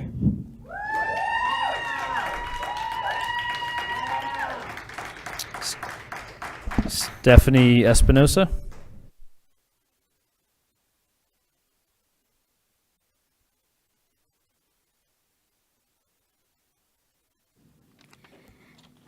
Good evening, Superintendent Andrade, Board President Napa, and board members and community that joined us tonight. My name is Stephanie Espinoza, and I am Youth Poder's organizer, and I'm here to support my youth stance against metal detectors and police on campus. After we just witnessed Phoenix Police Department's violence against students at our local campus at Betty Fairfax, I cannot believe that after cops pointing guns at students and tasing young Black students, we still have people asking for cops on campus. I'm so sorry and so saddened that you had to live through this. But is this really the violence that we want to perpetuate and normalize in our schools? Do you want to continue to criminalize our young Black and brown students that compose majority of our student population? We need unity more than ever. We need to protect our students from Phoenix Police Department more than ever. SROs are Phoenix Police Department cops. On their day off, they're nothing different. They're the deadliest and most violent police department in the entire country. And no, they are not trained to de-escalate. And no, they will not want to agree to rules of engagement because they don't want to be held accountable for any harm that they get to cause on our school campuses. I was at Maryvale High School just yesterday as a guest speaker for a group of students. As you're aware, there was a threat yesterday at Maryvale. Not sure what it constituted, but I showed up around 3:30 p.m. when class ends. There was no security out the front. And I walked in with a wheelie cart right through the front office, right through those metal detectors. I had a bunch of stuff, no weapons. It still went off. I did not get searched. On the day that we had a threat, I did not get searched after going through those metal detectors. This just reaffirms that this is just theater, like you're just throwing a Band-Aid on it. It doesn't really work and it's not creating safety. I'm assuming it was just my laptop that turned it off, but it could have been anybody else. It could have been a gun from someone else. It could have not been me walking through those doors wanting to ensure safety for students and talk about the criminalization. Thank you. Madam President, this concludes public comment. Let's take a 10-minute recess before coming back to the next item. 10 minutes.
All right, we're coming back. That's 10 plus minutes. Y'all got some bonus minutes. Item 5A, approval of consent agenda. Is there a motion to approve the consent agenda items as presented? Motion. Is there a second? Second. Motion to approve the consent agenda has been made by Board Member Pata and seconded by Board Member Oliver. Is there any discussion? On the motion, those in favor, please indicate by saying aye. Aye. Opposed? Board Member Ross is not here, so she's an abstention, and the motion carries. The next item is 6A, Superintendent's Report. Ms. Andrade, please provide your report. All right. Well, good evening, President Napa, members of the board, and the last standing members of the community. This month, we proudly celebrate Native American Heritage Month, which is a time to honor the rich culture and history and contributions of our Native American communities across our country and state. In Phoenix Union, we recognize this unique heritage, our families, our staff, our students, and we are committed to an inclusive culture where their voices and traditions are celebrated. So let's take this month to learn, reflect, and appreciate the diversity that strengthens our community. PXU students you heard tonight traveled to NAU for NAU Indigenous Spirit Day event. They participated in informative campus tours, learned about NAU traditions, engaged in meaningful conversations and panel discussions with current Indigenous students about college experience, and learned how NAU supports their culture. Today is Native American Indian Heritage Day, a special day dedicated to honoring and celebrating the contributions of American Indian communities, and it serves as a reminder of resilience, strength, and wisdom of Indigenous cultures. And it's an opportunity for all of us to go ahead and reflect on this rich culture and our students' families that we serve. All right, Phoenix Union employee Donnell Yazzie recently spoke at the Native American Women's Conference for Breaking Barriers series, about Native American women in non-traditional careers. Ms. Yazzie is a bus driver on the South Side, Betty Fairfax, Chavez routes for Phoenix Union, and represents the district and her community very well on November 8th at the conference. We're super proud of Ms. Yazzie and thank her for being a strong voice for Native American women inside and outside of Phoenix Union. All right, Election Day. As you know, Tuesday, November 5th, we participated in American democracy by voting. We know that the outcome of this election can mean very different things to each of us, and therefore, really, my message is to ensure that our students, staff, and families know that resources are available for anyone that's feeling anxious, stressed, or needs someone to talk to. Phoenix Union will always put our staff, students, and communities first, regardless of who won. On Saturday, November 2nd, PXU welcomed hundreds of potential students to Phoenix College for our annual expo. This allows all our prospective families to shop around the district and find a school that best fits their needs. The day was so fun. It was filled with performances, prizes, kids socializing, boys looking and following girls. It was all over the place. That's what I found. I wanted to thank the marketing team, our facilities team, the tech team, our safety team, and all our school sites and programs for showing up and making it a great day. I want to give a special shout out to our student MC, Colin Hepner from Betty Fairfax. He emceed the famous mascot dance contest, which is highly competitive, by the way. And a shout out to Academies at South Mountain Jags for taking home that coveted honor in the mascot competition. Next week, we'll celebrate National School Psychology Day and recognize the invaluable role that our school psychologists play in supporting mental health and the overall well-being of our students. Their dedication, expertise to help our students feel supported, understood, and empowered to succeed. Thank you to all our school psychologists for the work you do daily in our schools. Recently, our ESS team hosted a successful parent meeting fostering a really supportive community for our families. This series included pre-employment transition services at Metro Tech and an IEP overview parent meeting at Carl Hayden for our Spanish-speaking families. These events included representation also from Phoenix Elementary, Levine, and several local charter schools. I want to give a shout out to our ESS team for creating these opportunities for connection and collaboration with our families. All right, moving on to sports. As our fall sports season wraps up, we want to recognize the hard work and achievement of our student athletes, our coaches, and our support staff. Tonight, the North, well, while they didn't prevail, unfortunately, North girls volleyball competed against Horizon in the state playoffs. And I just want to recognize this team for being the 5A undefeated Metro Regional champions. Again, please join me in congratulating our North High School girls volleyball Mustangs. They fought hard. I also want to recognize the Cesar Chavez champions, their football team. They went 6-3 this year. Last year they went 3-6. They're on the bubble for the playoffs, and we'll find out for sure if they're in the playoffs this Saturday. We're hearing good things, and word on the street is they'll likely make it. I don't know. Go champions! I also want to highlight the fall season this year. Kicked off the inaugural girls season of girls flag football, and our girls are showing up to play. It's been an incredible season, and now we're excited to kick off winter sports. We know our teams will continue to make us proud. Here's to a great season ahead. Congratulations to Chad McCleskey on earning the Athletic Administrator certification from the NIAAA. This accomplishment is a testament to his dedication to our athletic programs and his commitment to providing student athletes with quality support and leadership. Well done, Chad, and thank you for all you do for us and Metro. As we enter the season of giving, Phoenix Union is excited to kick off our annual charitable giving drive. This is a wonderful opportunity for our community to come together to support those who need and positively impact our neighborhoods. We encourage everyone to participate, donate, and spread the spirit of generosity. If you want to get involved, you can drop off turkeys at our food service building across the street, Carl Hayden Community High School, or even at Central High School. Thank you for all who contribute to make this initiative a success. Next, we have a couple of academic spotlights from our classroom.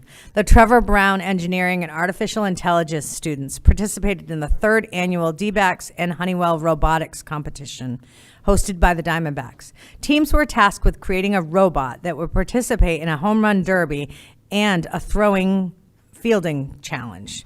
Trevor Brown got 3rd place and was awarded $1,000. A special thanks to Honeywell Aeronautical Engineer, Mr. Alex Spartz, TGB's Ms. Spartz's son, who mentored our students.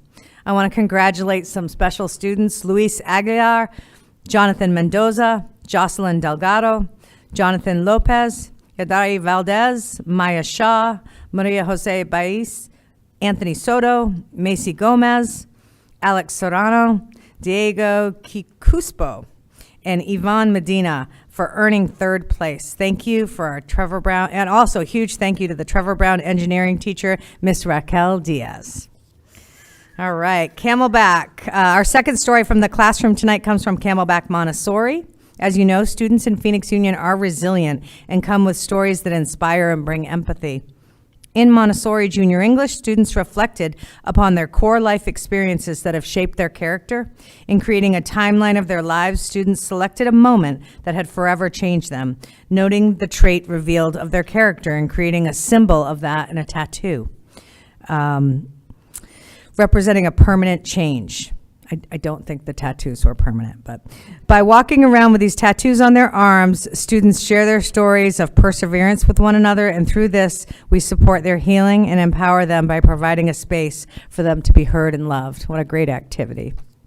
All right, we are thrilled to announce that Sandra Jenkins, one of our own, has been recognized as the 2004 Education Legend honoree for the National Coalition of 100 Black Women. Her dedication, passion, and commitment to excellence have set high standards for all our students. Congratulations, Sandra, on this well-deserved recognition, and thank you for inspiring our entire Phoenix Union community. All right. Our PXU Gay Straight Alliance recently participated in an anti-bullying campaign with the Arizona Diamondbacks, showcasing our commitment to creating safe and inclusive spaces for all students. We are so proud of our GSA members for standing up against bullying and promoting kindness and respect in our community. Thank you to the Arizona Diamondbacks for partnering with us on this important initiative. On November 22nd, we observed Transgender Day of Remembrance, a day to honor the memory of those whose lives have been lost due to anti-transgender violence. At Phoenix Union, we stand in solidarity with our transgender students, staff, and community members. We reaffirm our commitment to creating a safe and inclusive and respectful environment where everyone is valued and supported. This day allows us to reflect, honor, and advocate for a world where everyone can live authentically and safely. All right, you heard earlier in the Stugo, they stole my thunder. Congratulations to Roxy Blackson from Cesar Chavez High School for being the Follett 2025 School Teacher Librarian of the Year. Her dedication to creating this warm, welcoming, resource-rich library has made a lasting impact on her student. I do want to note also, this is the third consecutive year of a Phoenix Union librarian taking home this award. They might want to consider changing the name of the award. All right. Next, we're delighted to share that Linda Abril, and I mean the Linda Abril, recently attended the Linda Abril Education Academy open house, showing her ongoing support for our students and their education. This event provided an excellent opportunity to connect with our community and celebrate the hard work of our students and staff. I want to extend a thank you to Linda for your lifelong dedication and involvement in our district. Linda Abril, she's something special. The PXU District Dance Festival showcased incredible talent, creativity, and passion from our student dancers across the district. From contemporary routines to cultural expressions, each performance demonstrated dedication, artistry, and hard work. We're so proud of these students and their commitment to the art of dance, and we extend our thanks to our dance instructors and staff for guiding, mentoring, and supporting them. It was truly a day to remember. The Greater Phoenix Choir Festival brought together talented singers for an unforgettable event as well, filling the venue with beautiful harmonies and powerful voices.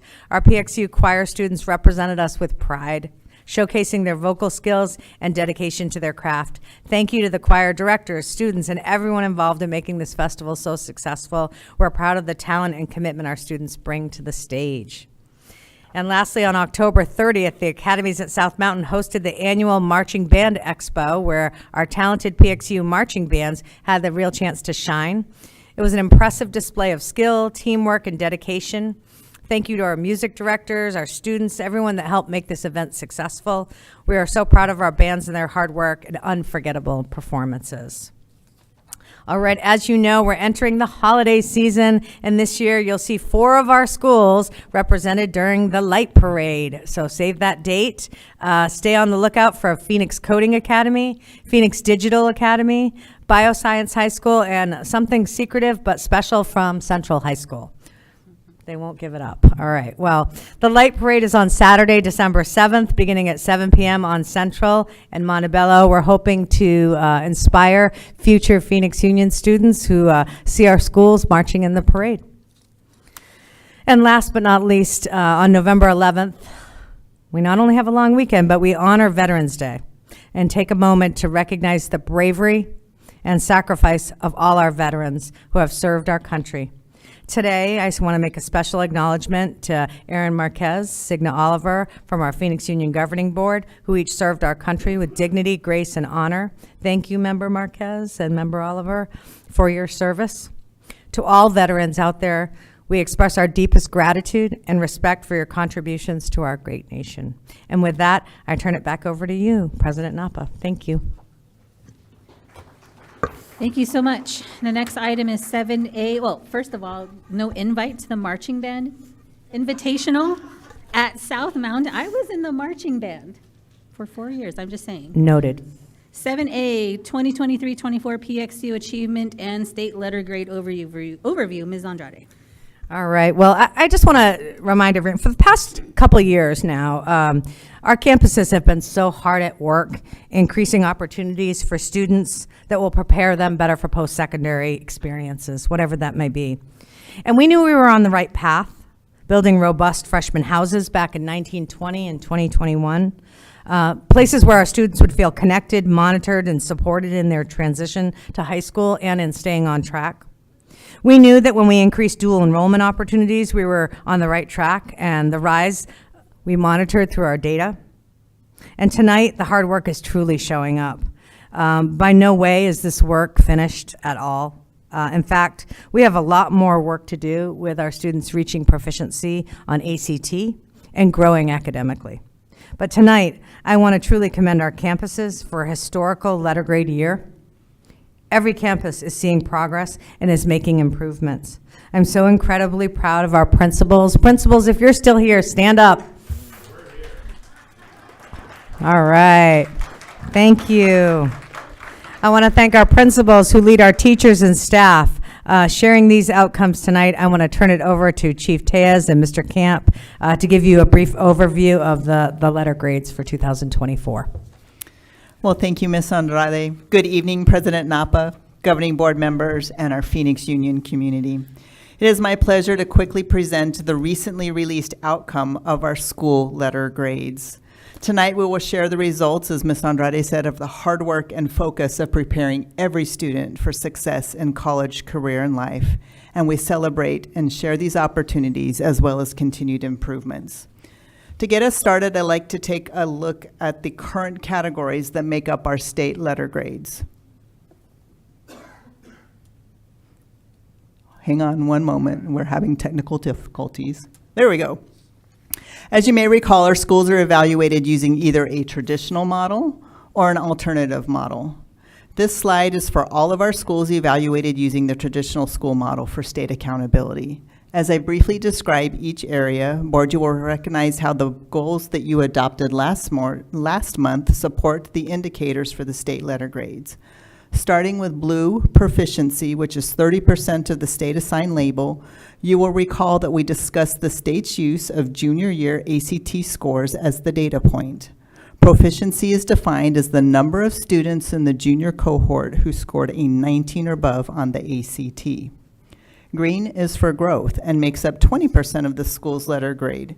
In short, the state looks at the difference between growth and subgroup improvement, or how students score on the ACT Aspire as freshmen and how they score as juniors on the ACT. Specifically, did students meet or exceed their anticipated scores? Board, you will likely notice that 50% of the school letter grades are based on ACT in some way, and the recently adopted goals align with the state measure. Additionally, you challenged us by taking a look at more closely at our Native American and our Black and African American students to ensure that we are also providing supports to improve achievement of these two identified groups. Yellow accounts for 10% of our letter grades and represents our language learners. As you recall, board, our community gave quite a bit of feedback around measuring our emerging bilingual learners around language proficiency using the state-required exam AZELA versus ACT. In a few minutes, Mr. Camp will talk a little bit more about this data point. Red for graduation rates makes up 20% of the letter grade. As a reminder, when a student enters the 9th grade, they are assigned a cohort that correlates to a graduation year. Purple is a shining star for Phoenix Union with measures around college and career readiness and makes up the remaining 20% of the school letter grade. Mr. Camp will share more about this in a few minutes. Let's look at the categories for assigning letter grades to alternative schools. Board, as a reminder, Linda Brill, Desiderata, Bostrom, and Phoenix Digital are considered alternative schools by the state's definition.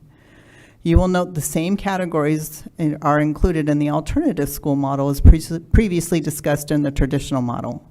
The two biggest changes for alternative schools are an increased weight at 35% for college and career readiness and a category called growth to graduation in lieu of academic growth.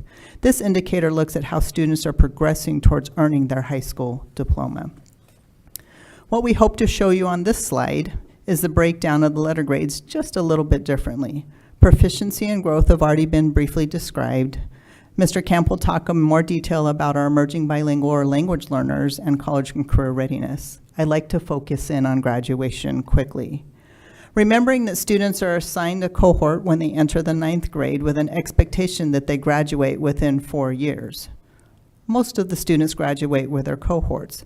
However, sometimes students need a little longer to graduate. As an example, and you heard some noise around this evening, our emerging bilingual students or our language learning students are required to participate in a state prescribed model. Sometimes this means that the courses that they have to take for graduation have to come a little bit later in their high school experience. In this case, they may need 5 or 6 years to graduate. The state recognizes this challenge, and schools can earn points for graduates for 5, 6, and 7-year rates. Finally, board, you'll notice in the upper right-hand corner of the slide, we can earn bonus points. This can be based on the percentage of ESS students that we serve or increasing post-secondary and military service enrollments. Now, we heard a little bit already, but are you ready to hear and see how our schools did? Let's take a look. As you look at this slide, you will see this is the third year that we have all A, B, and C schools. Yeah, let's clap for that. And we've made tremendous improvement in so many areas at all of our Phoenix Union campuses. Again, as Ms. Andrade shared, principals, teachers, student support teams, achievement division colleagues, congratulations. Your work with our incredible students continues to yield amazing results. Now let's do a little roll call. Our A schools this year: Bioscience, Phoenix Coding Academy, Franklin Police and Fire High School, Metro Tech High School, and new to the A category, congratulations, Phoenix Digital Academy. Earning B letter grades: Bostrom, Betty Fairfax moved from a C to a B, Linda Abril, Camelback High School moving from C to B, Wilson College Prep, they're at a B, but we're appealing some graduation rates, and I think we might just squeak over the line to an A. PXU City, this is your first year receiving a letter grade. Congratulations on your B. Cesar Chavez moved from C to B. Trevor Brown from C to B. The Academies at South from C to B. Maryvale from C to B. Central High School B, Carl Hayden B, and North moving from C to B. And finally, Alhambra. We're appealing graduation rates for you too, and who knows, we're hopeful you're gonna sneak over the line of a B. And I would just like to recognize Alhambra's hard work. Last year, they were just barely a C, and this year, they're 1 point away from that B letter grade. That is an example of the tremendous effort that our schools are making to serve our students. Board, Phoenix Union as a district also receives a letter grade, and this is our second year with a letter grade of a B. Now, you might have noticed that we're missing someone up on the slide, and that's Desi Dorada. As you might remember, Board, ADE gave us some direction that our EDB program at Desi needs to transition to an alternative school, and next year they will receive their first official letter grade. We are so very proud of our schools. We have more work to do to ensure that every student is college, career, and future ready, and shortly we'll share some more around those identified areas of opportunity. Before I transition over to Mr. Camp, we'd like to take a quick historical look at the last 5 years of letter grades. As a reminder, there was a 2-year hiatus on letter grades due to the pandemic. Since 2022, Phoenix Union has had no D schools. We have reduced the number of C schools and steadily increased the number of A and B schools. Can we clap for that? Like, I'm excited. I'm so very proud that we have accomplished all of this while increasing the number of schools in our portfolio and meeting the needs of our family in the wake of significant community challenges. And at this time, it is my pleasure to turn it over to Mr. Tony Camp, the Executive Director for Teaching and Learning. Thank you, Ms. Tejas. Good evening, President Napa, governing board members, Superintendent Andrade, and the Phoenix Union community. It is my pleasure to do some more celebrating by highlighting some noteworthy details within our school's letter grades, share some areas for continued improvement, and some initial identified next steps after receiving this great news of the overall outcomes of our district schools. So first off, our campuses have been working very hard on increasing student outcomes related to college and career readiness, as reflected in their CCRI scores overall for these letter grades that Ms. Tejas just celebrated. Just a quick reminder that this portion of the school letter grade is 20% of the total letter grade calculation. So let's start with some of our schools that receive the maximum amount of points for college and career readiness. I will begin with Bostrom High School, who is measured, again, as reminded by the alternative school model. Under this model, the maximum number of points possible is 35. And that is exactly what Bostrom scored with their CCRI. They maxed with 35 points as an alternative high school. In terms of the other schools listed here that you see receiving maximum points, these traditional schools are under a model where the calculation is 20 points for the maximum. Franklin Police and Fire High School, Bioscience High School, and Phoenix Coding Academy all received 23 points out of a total possible of 20. And as you remember, Ms. Tejas talked about bonus points, so that's exactly where that came from. Right behind them is Metro Tech High School with 22 points, still bonus points included. Next, we want to highlight those schools that had a significant increase in their overall CCRI scores. Wilson College Prep had the highest increase last year with 3.4 points. North High School and Trevor Brown High School both increased over a point, 1.5 points, and Camelback High School 1.3 with Central High School right behind them with 1.2 points increased. Now for some specific highlights of categories within the college and career readiness measurements. Starting with the FAFSA completion rates, and while considering the difficulties that were out of our control with the FAFSA process last year, these schools still had strong FAFSA completion rates. They are Bioscience, Wilson College Prep, Phoenix Coding Academy, Franklin Police and Fire, and Metro Tech High School. We are constantly working on improving this outcome post-pandemic and with this system's changes. In fact, Governing Board, the U.S. Department of Education, and the Arizona Board of Regents reached out to us as a district asking for our participation in a national FAFSA beta pilot to identify abnormalities or technical problems in order to enhance the actual system for the FAFSA application process. And Central High School and Bioscience are those two schools in Phoenix Union that are partnering with them on this beta test. The next highlight includes a fairly new official identifier within college and career readiness, and that are diploma seals. Some of our schools either had a high number or an increase of graduates receiving these diploma seals. Those schools are Wilson College Prep, Franklin Police and Fire, Metro Tech High School, Maryvale High School, and North High School. The top schools within the CCRI data for work-based learning experiences of their graduates include, again, Bioscience, Phoenix Coding Academy, academies at South Mountain, Metro Tech High School, and Camelback High Schools. These work-based learning experiences, remember folks, are job shadowing, internships, industry certifications, which provide amazing experiences and future employment opportunities. Dual enrollment experiences also contribute to the preparation of college and career, and both on the academic and career side of calculations.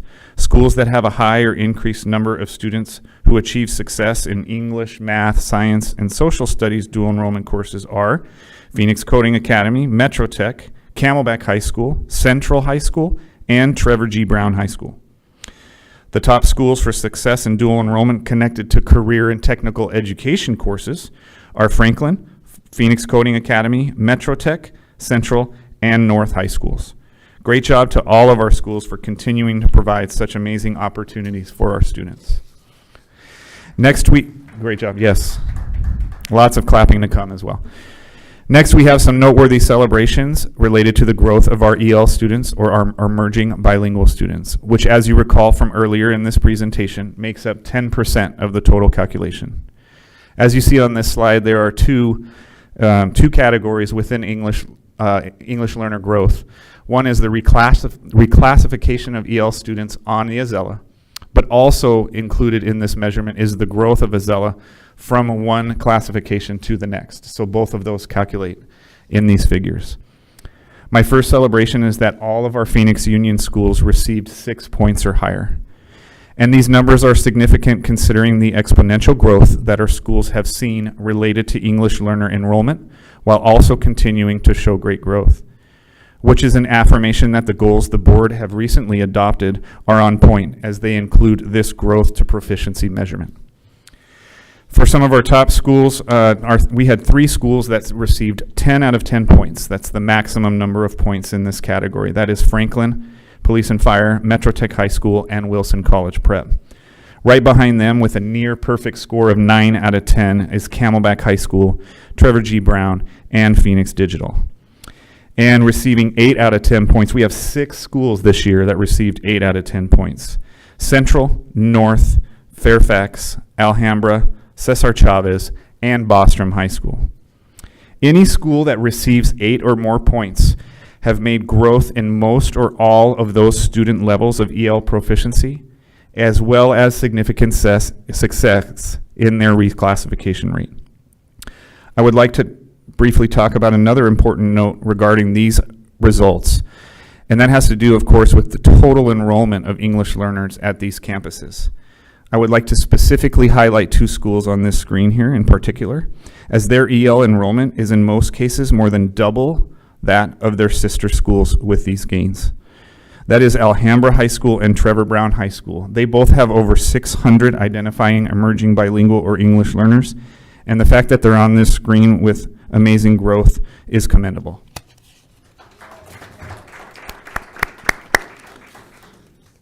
And finishing up with a few other categories related to school letter grades, I'd like to talk now about graduation rate improvement. This is another significant data point because we ultimately want all of our students to achieve success and walk across that stage. And so for the largest graduation rate improvements from cohort 2022 to cohort 2023, just a reminder to the audience, for these letter grades, they used the graduation rate from the year prior, and that's how the state calculates that. So first we have Linda Abril Education Academy, Camelback High School, and academies at South Mountain. All 3 of these schools have increased their graduation rate from the cohort 2022 to the cohort 2023 over 9% in 1 year. That is more than a 9% increase in graduation in 1 year. That's a great celebration. But following right behind them is Bostrom High School with just under a 9% increase of graduation rate, followed by Cesar Chavez with an increase of over 6% in 1 year. Great job. Next, you see proficiency, and there's no surprise that our small schools are continuing to perform high. We also have a large campus in this category as well. They are Bioscience High School, Phoenix Coding Academy, Franklin Police and Fire, Wilson College Prep, and Metro Tech High School. Finally, on this slide, I would like to celebrate last the largest increase of total letter grade points in 1 year. The first 3 schools you see here, Camelback, Betty Fairfax, and North High School, they all increased their total letter grade between 14 and 16 points in 1 year. The next 4 schools, Maryvale, Cesar Chavez, Trevor G. Brown, and Alhambra High School, all increased their letter grade points between 9.5 and 12 points, still a very significant gain. All great increases regarding state accountability. Now, as we discuss some areas for improvement, these are the categories that we have identified in terms of improving outcomes for students as a system. We do need to remember, everyone, that these are measurements of outcomes for all our students, and that this is why we continue to work on school improvement. Not to chase points, but rather to improve the academic and future-ready outcomes for the students of Phoenix Union. First, I'd like to talk about ACT performance and proficiency.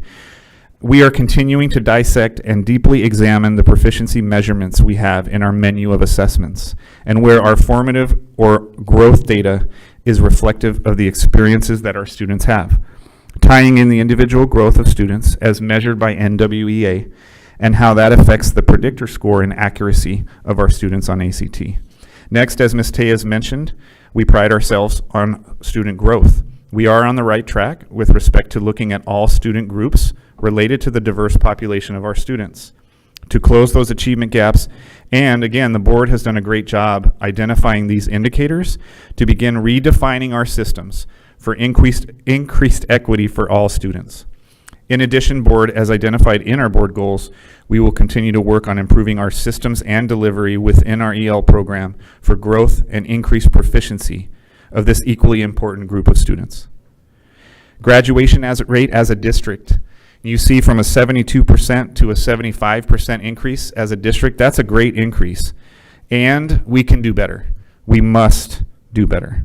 There are many factors to look at in terms of a data-rich culture, such as chronic absenteeism, the use of student supports data as a district that will continue to help us identify gaps in success and graduation of our students.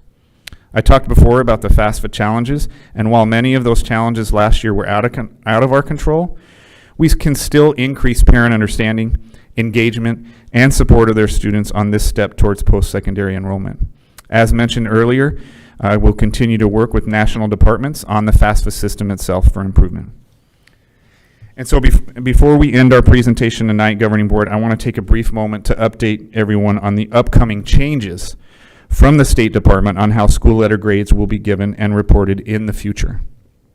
So if you recall, the green or growth section from the letter grade calculation that was worth 20%, this is the portion of the school letter grades that will change from overall growth to growth of proficiency and growth of graduation rates for every identified student group. And there will be a minimum number of students in each demographic group that would qualify them to be measured in this category. So for lack of a better word, and I'm sorry, Board Member Ross, as the state uses it, this is what we would call student subgroup improvement. Another change to or update to the school letter grades for next year is that each of the 5 indicators you see on the screen in the pie chart will each now get their own letter grade. This will most likely look more like a student's report card, as there are letter grade measurements for each category. Excuse me. With these changes, however, the schools will still receive an overall or summary letter grade. And either this December or January, the state will vote on what those scores will be. Okay. I'm almost done. And so as Ms. Tejas and I close out this presentation, we would like to conclude with some initial next steps in responding to the news. First and foremost, and this is specifically for the principals in the room, we would really like to celebrate the alignment and conscious efforts of principals over the last year. They're really actively engaging and immersing themselves in all of the categories of school accountability. Please give them a round of applause. As we all know, the role of a principal is daunting. While we are here celebrating some but not nearly all of the data points, programs, academic achievement measurements, many of the things, but certainly not all of what we identify as success for our students. These principals have played a crucial and lead role with these efforts, and we know that they do so much more, as we've heard tonight, to keep a school operating than just what is captured in the data here. And so we want to keep this pace. We want to expand this work with principals and facilitators to more data users and practitioners, and especially and even our parents in our school communities. In fact, many of our schools have already scheduled their one-on-ones with our assessment team, as they are very eager to continue this momentum. We, of course, will continue the commitment of collaborative teams and strengthening the awareness, establishment, and commitment of a guaranteed and viable curriculum. In fact, tomorrow, as part of our instructional time model, it is our last learning and development day of the first semester in Phoenix Union. Campus leaders will be facilitating the next steps of this work, including differentiated opportunities to meet collaborative teams where they are. We are currently and will continue to enhance collaborative efforts as a district with systems for data reporting in order to ensure our students' success. And as was mentioned earlier, we still need to improve on our ACT proficiency, but we will continue to not only support them in mastering state and district guaranteed and viable curriculum standards, but also providing targeted ACT prep through campus test preparation activities, ACT online, and targeted tutoring. Finally, board, we are excited to begin aligning our efforts toward the newly adopted board goals that were approved at our last meeting. We have feedback from the strategic priorities of our recent reaccreditation process, and combined with SWOT analysis results from multiple community member groups, the upcoming development of our new strategic plan will no doubt lead us to continue to enhance our district and the efforts to make all of our students future ready. And with that, I will open up the floor for any questions. Turn it back over to President Napa. Thank you. Board, any questions, any comments? I do just a quick one. Well, first, Congratulations on the progress. It is great to see the continued growth that the district is headed in. The change that you mentioned, Mr. Camp, related to the way that the state will report grades going forward, is that coming from the State Board of Education or the Department of Education? Who's making that decision about the report card versus the letter grade? I don't know if it was this slide, maybe previous one. I believe there's a state accountability technical advisory committee that will make the recommendations. The initial letter grades that came out were, again, it's all interpretation, but they're saying it's not in compliance with how it was written, the statute. So that's, again, like each pie piece having its own little letter grade was like something that they felt like they could add on this year. The subgroups, we'll see how they tackle that, but they're really just trying to lean into the full compliance of the letter grade. And I believe it's the Technical Advisory Committee that will be advising the State Board of Education that will vote on it. Got it. Okay. Thank you. Anyone else? Yeah, I just want to say thank you to all the principals that are here. It's a huge improvement since my time on the school board. And then, comments for the superintendent and the rest of the board. I just want to know or, think about how do we start doing progress monitoring on these board goals, since so much of the letter grades are, overlapping with our board goals, but we only get the letter grades once a year. So I guess thinking about at every board meeting, how do we start progress monitoring so that we're continually improving, and then calling out a special focus for our board goals on absenteeism, since that's not incorporated into the letter grade system. Thank you for that. And yes, we actually just met on, oh my gosh, I don't know what day it was. It was this week though. Tuesday? Okay. Tuesday, and we had a good 2 to 3 hour session around progress monitoring, and we have samples and examples, and so we're really diving into that to figure out how it's relevant and how we can build a calendar so that every board meeting we know what we're going to be monitoring. There's not like, what should we monitor next month? It's, we know the drill, and we know when the NWEA is given, we know when different benchmarks are given, and progress monitoring along the way. And then the summative, which in a lot of ways could be looked at as components of the letter grade, is just that once a year. But throughout the year, we're going to measure and monitor. Thank you. Great. Anyone else? Senator? Thank you. Thank you, Tony and company. That was a lovely report. I would like to have a little more information on where we've been and where we're going, and more importantly, where we are now on dual enrollment. Thank you. That reminded me of something. Thank you, President Napa. Mr. Camp, I think related to the development for English learners, I know Dr. Rubio is piloting dual language at Carl Hayden. Like, how are we thinking about that as a model? Is it a pilot? Is it something that you're considering, knowing that it's an effective practice? Is that something that the district would consider to support English learners across the district? Yeah. Yes, we are very excited about starting up the dual language program at Carl Hayden High School. I'm sure we'll want to work out all the kinks and bugs in that area, but if it shows promise, which I'm sure it will, we can definitely consider that in terms of expanding that opportunity for more of our emerging bilingual students. I think the other question about dual enrollment as well, I can tell you that our numbers are, considering that AZDTAP funds are no longer available, and some other legislation that caused it to be a little bit more difficult for students to attain scholarships, our dual enrollment is right at the same. I think it's plus or minus 2 students. It's still over 6,000 of our students that are enrolled in dual enrollment this year. And thanks to the finance division and the executive team that approved support for the tuition costs for our students that did not qualify for scholarships or took more than the maximum number of credits that the state will cover for them on the scholarship, the district picked up the rest of that tab for all of our students this year. So long-term goals we have to work on, but our dual enrollment has grown quite a bit over the last few years. Last year was over 6,000 students. This year it's still over 6,000 students. Thank you. Any further comment, questions?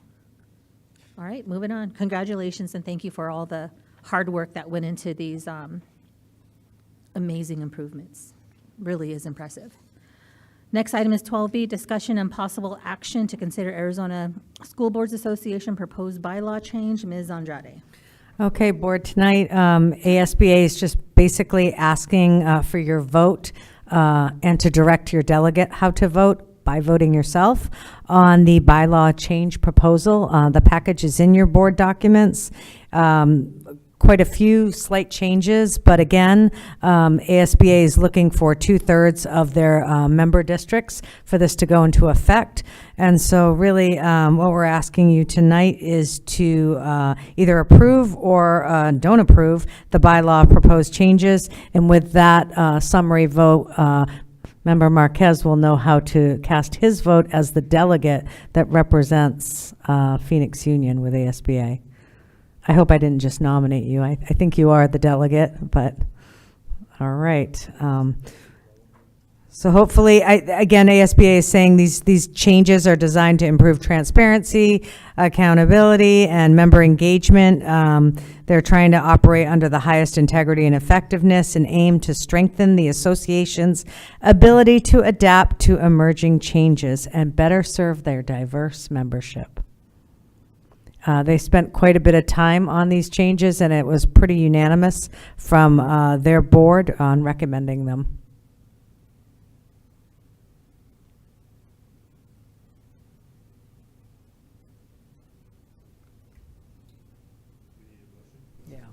I'll motion that we recommend that we adopt the changes as suggested by ASBA. Second. Thank you. We have a motion by Clerk Marquez, second by Senator Alston. Is there any discussion? All right. On the motion, those in favor, please indicate by saying aye. Aye. Aye. Opposed? And Board Member Ross is not here, so abstention, but the motion carries. Moving on. 13A, next meeting. The next regular meeting of the Governing Board is scheduled for Thursday, December 5th. At approximately 6 p.m. 13B, request for future agenda items. Members, are there any items you would like to recommend to be considered for future board meeting agendas? I'll start off by requesting an EL placement report over the past 6 years over compliance and integrity. Anyone else have? Similar, like a report related to the English learners would be helpful. And then also looking into the situation with ESS, having, it sounded like it was an aid. So support, classroom support for ESS classrooms, what that looks like. And talking about that too, I'd like to look at I'd like a report on the MOU and the number of aides that are in the classrooms for the EL, I think I'm saying that the ELD department, and also look into the faculty member that was promised a 0.4 for her work of the last academic year, 23-24. I'd like a follow-up on that and her compensation, or their compensation. I don't have a name, but I'm sure it was mentioned by Mr. Fernando Sanchez. Please follow up with Mr. Fernando Sanchez. Anything else? Okay. Having motion, 13C, motion to adjourn, having concluded our business. Madam President, before we conclude, may I just have a quick point of personal privilege that I would like to notify the community that is left here with us. After a lot of internal reflection and kind of going back and forth, with this decision. I do not come to this decision lightly, but I have made the decision to step down as a board member here at Phoenix Union High School District. I've been on the board. I came on in 2014. It's coming up on 10 years. My organization is growing. You guys probably haven't seen me a lot this year. I've been really busy with work. I'm also a doctoral student and have been supporting my parents as my dad has been undergoing chemo treatments this year. And so it's just been a lot for me. And so I've come to the difficult decision to step off of the board here at Phoenix Union. So I wanted to share that before you hear it from anybody else. And I love you all. I am still gonna be here and be a partner and a support. It will just be in a different capacity. Do you want to say something? I just wanted to recognize and thank Member Para for her multiple years of service. It feels like just yesterday I sat in the superintendent conference room with you in your first year, and you hit the ground running and always advocated so much for our students. But our staff felt your love, our teachers, our support staff. You led us through a pandemic as the president and very uncertain times with stability and leadership, and you really created a legacy in Phoenix Union, so thank you for your service.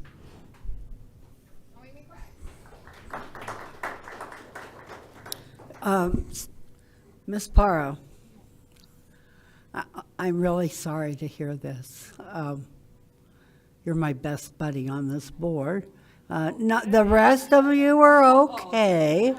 You're my longest buddy on this board, and we've been through a lot of ups and a lot of downs and a lot of fixing, and some we're still working on. But I wish you all the best, and I'm going to miss you very, very much. But I won't be here either, so we'll bail out together. So best of everything in your future, but the board and the district will miss your leadership, your guidance, your clear thinking. You always are able to bring us back to the basics and what we're doing here and what our job is. And I appreciate that so much, and I know the community does as well. So thank you. Anyone else? Just want to wish Board Member Parr the best. I know life a lot, and I'm happy for the 2 years that we've had. When we have our discussions, I appreciate viewpoints that and perspectives that I may have overlooked. So good luck to you in everything you do. Okay. Moving on. Go ahead. Let's all say goodbye. Yeah, I'm gonna cry. No, Stephanie, thank you so much. For your time on the board. I know we don't always agree on everything we vote on together, but I genuinely believe you have your heart in the right place for the district.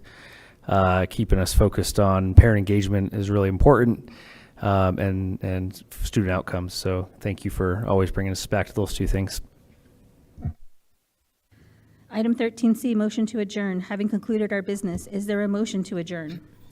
So moved. Second. Motion to adjourn has been made by Board Member Oliver, second by Clerk Marquez. On the motion, those in favor, please indicate by saying aye. Aye. Opposed? Motion carries. We are adjourned.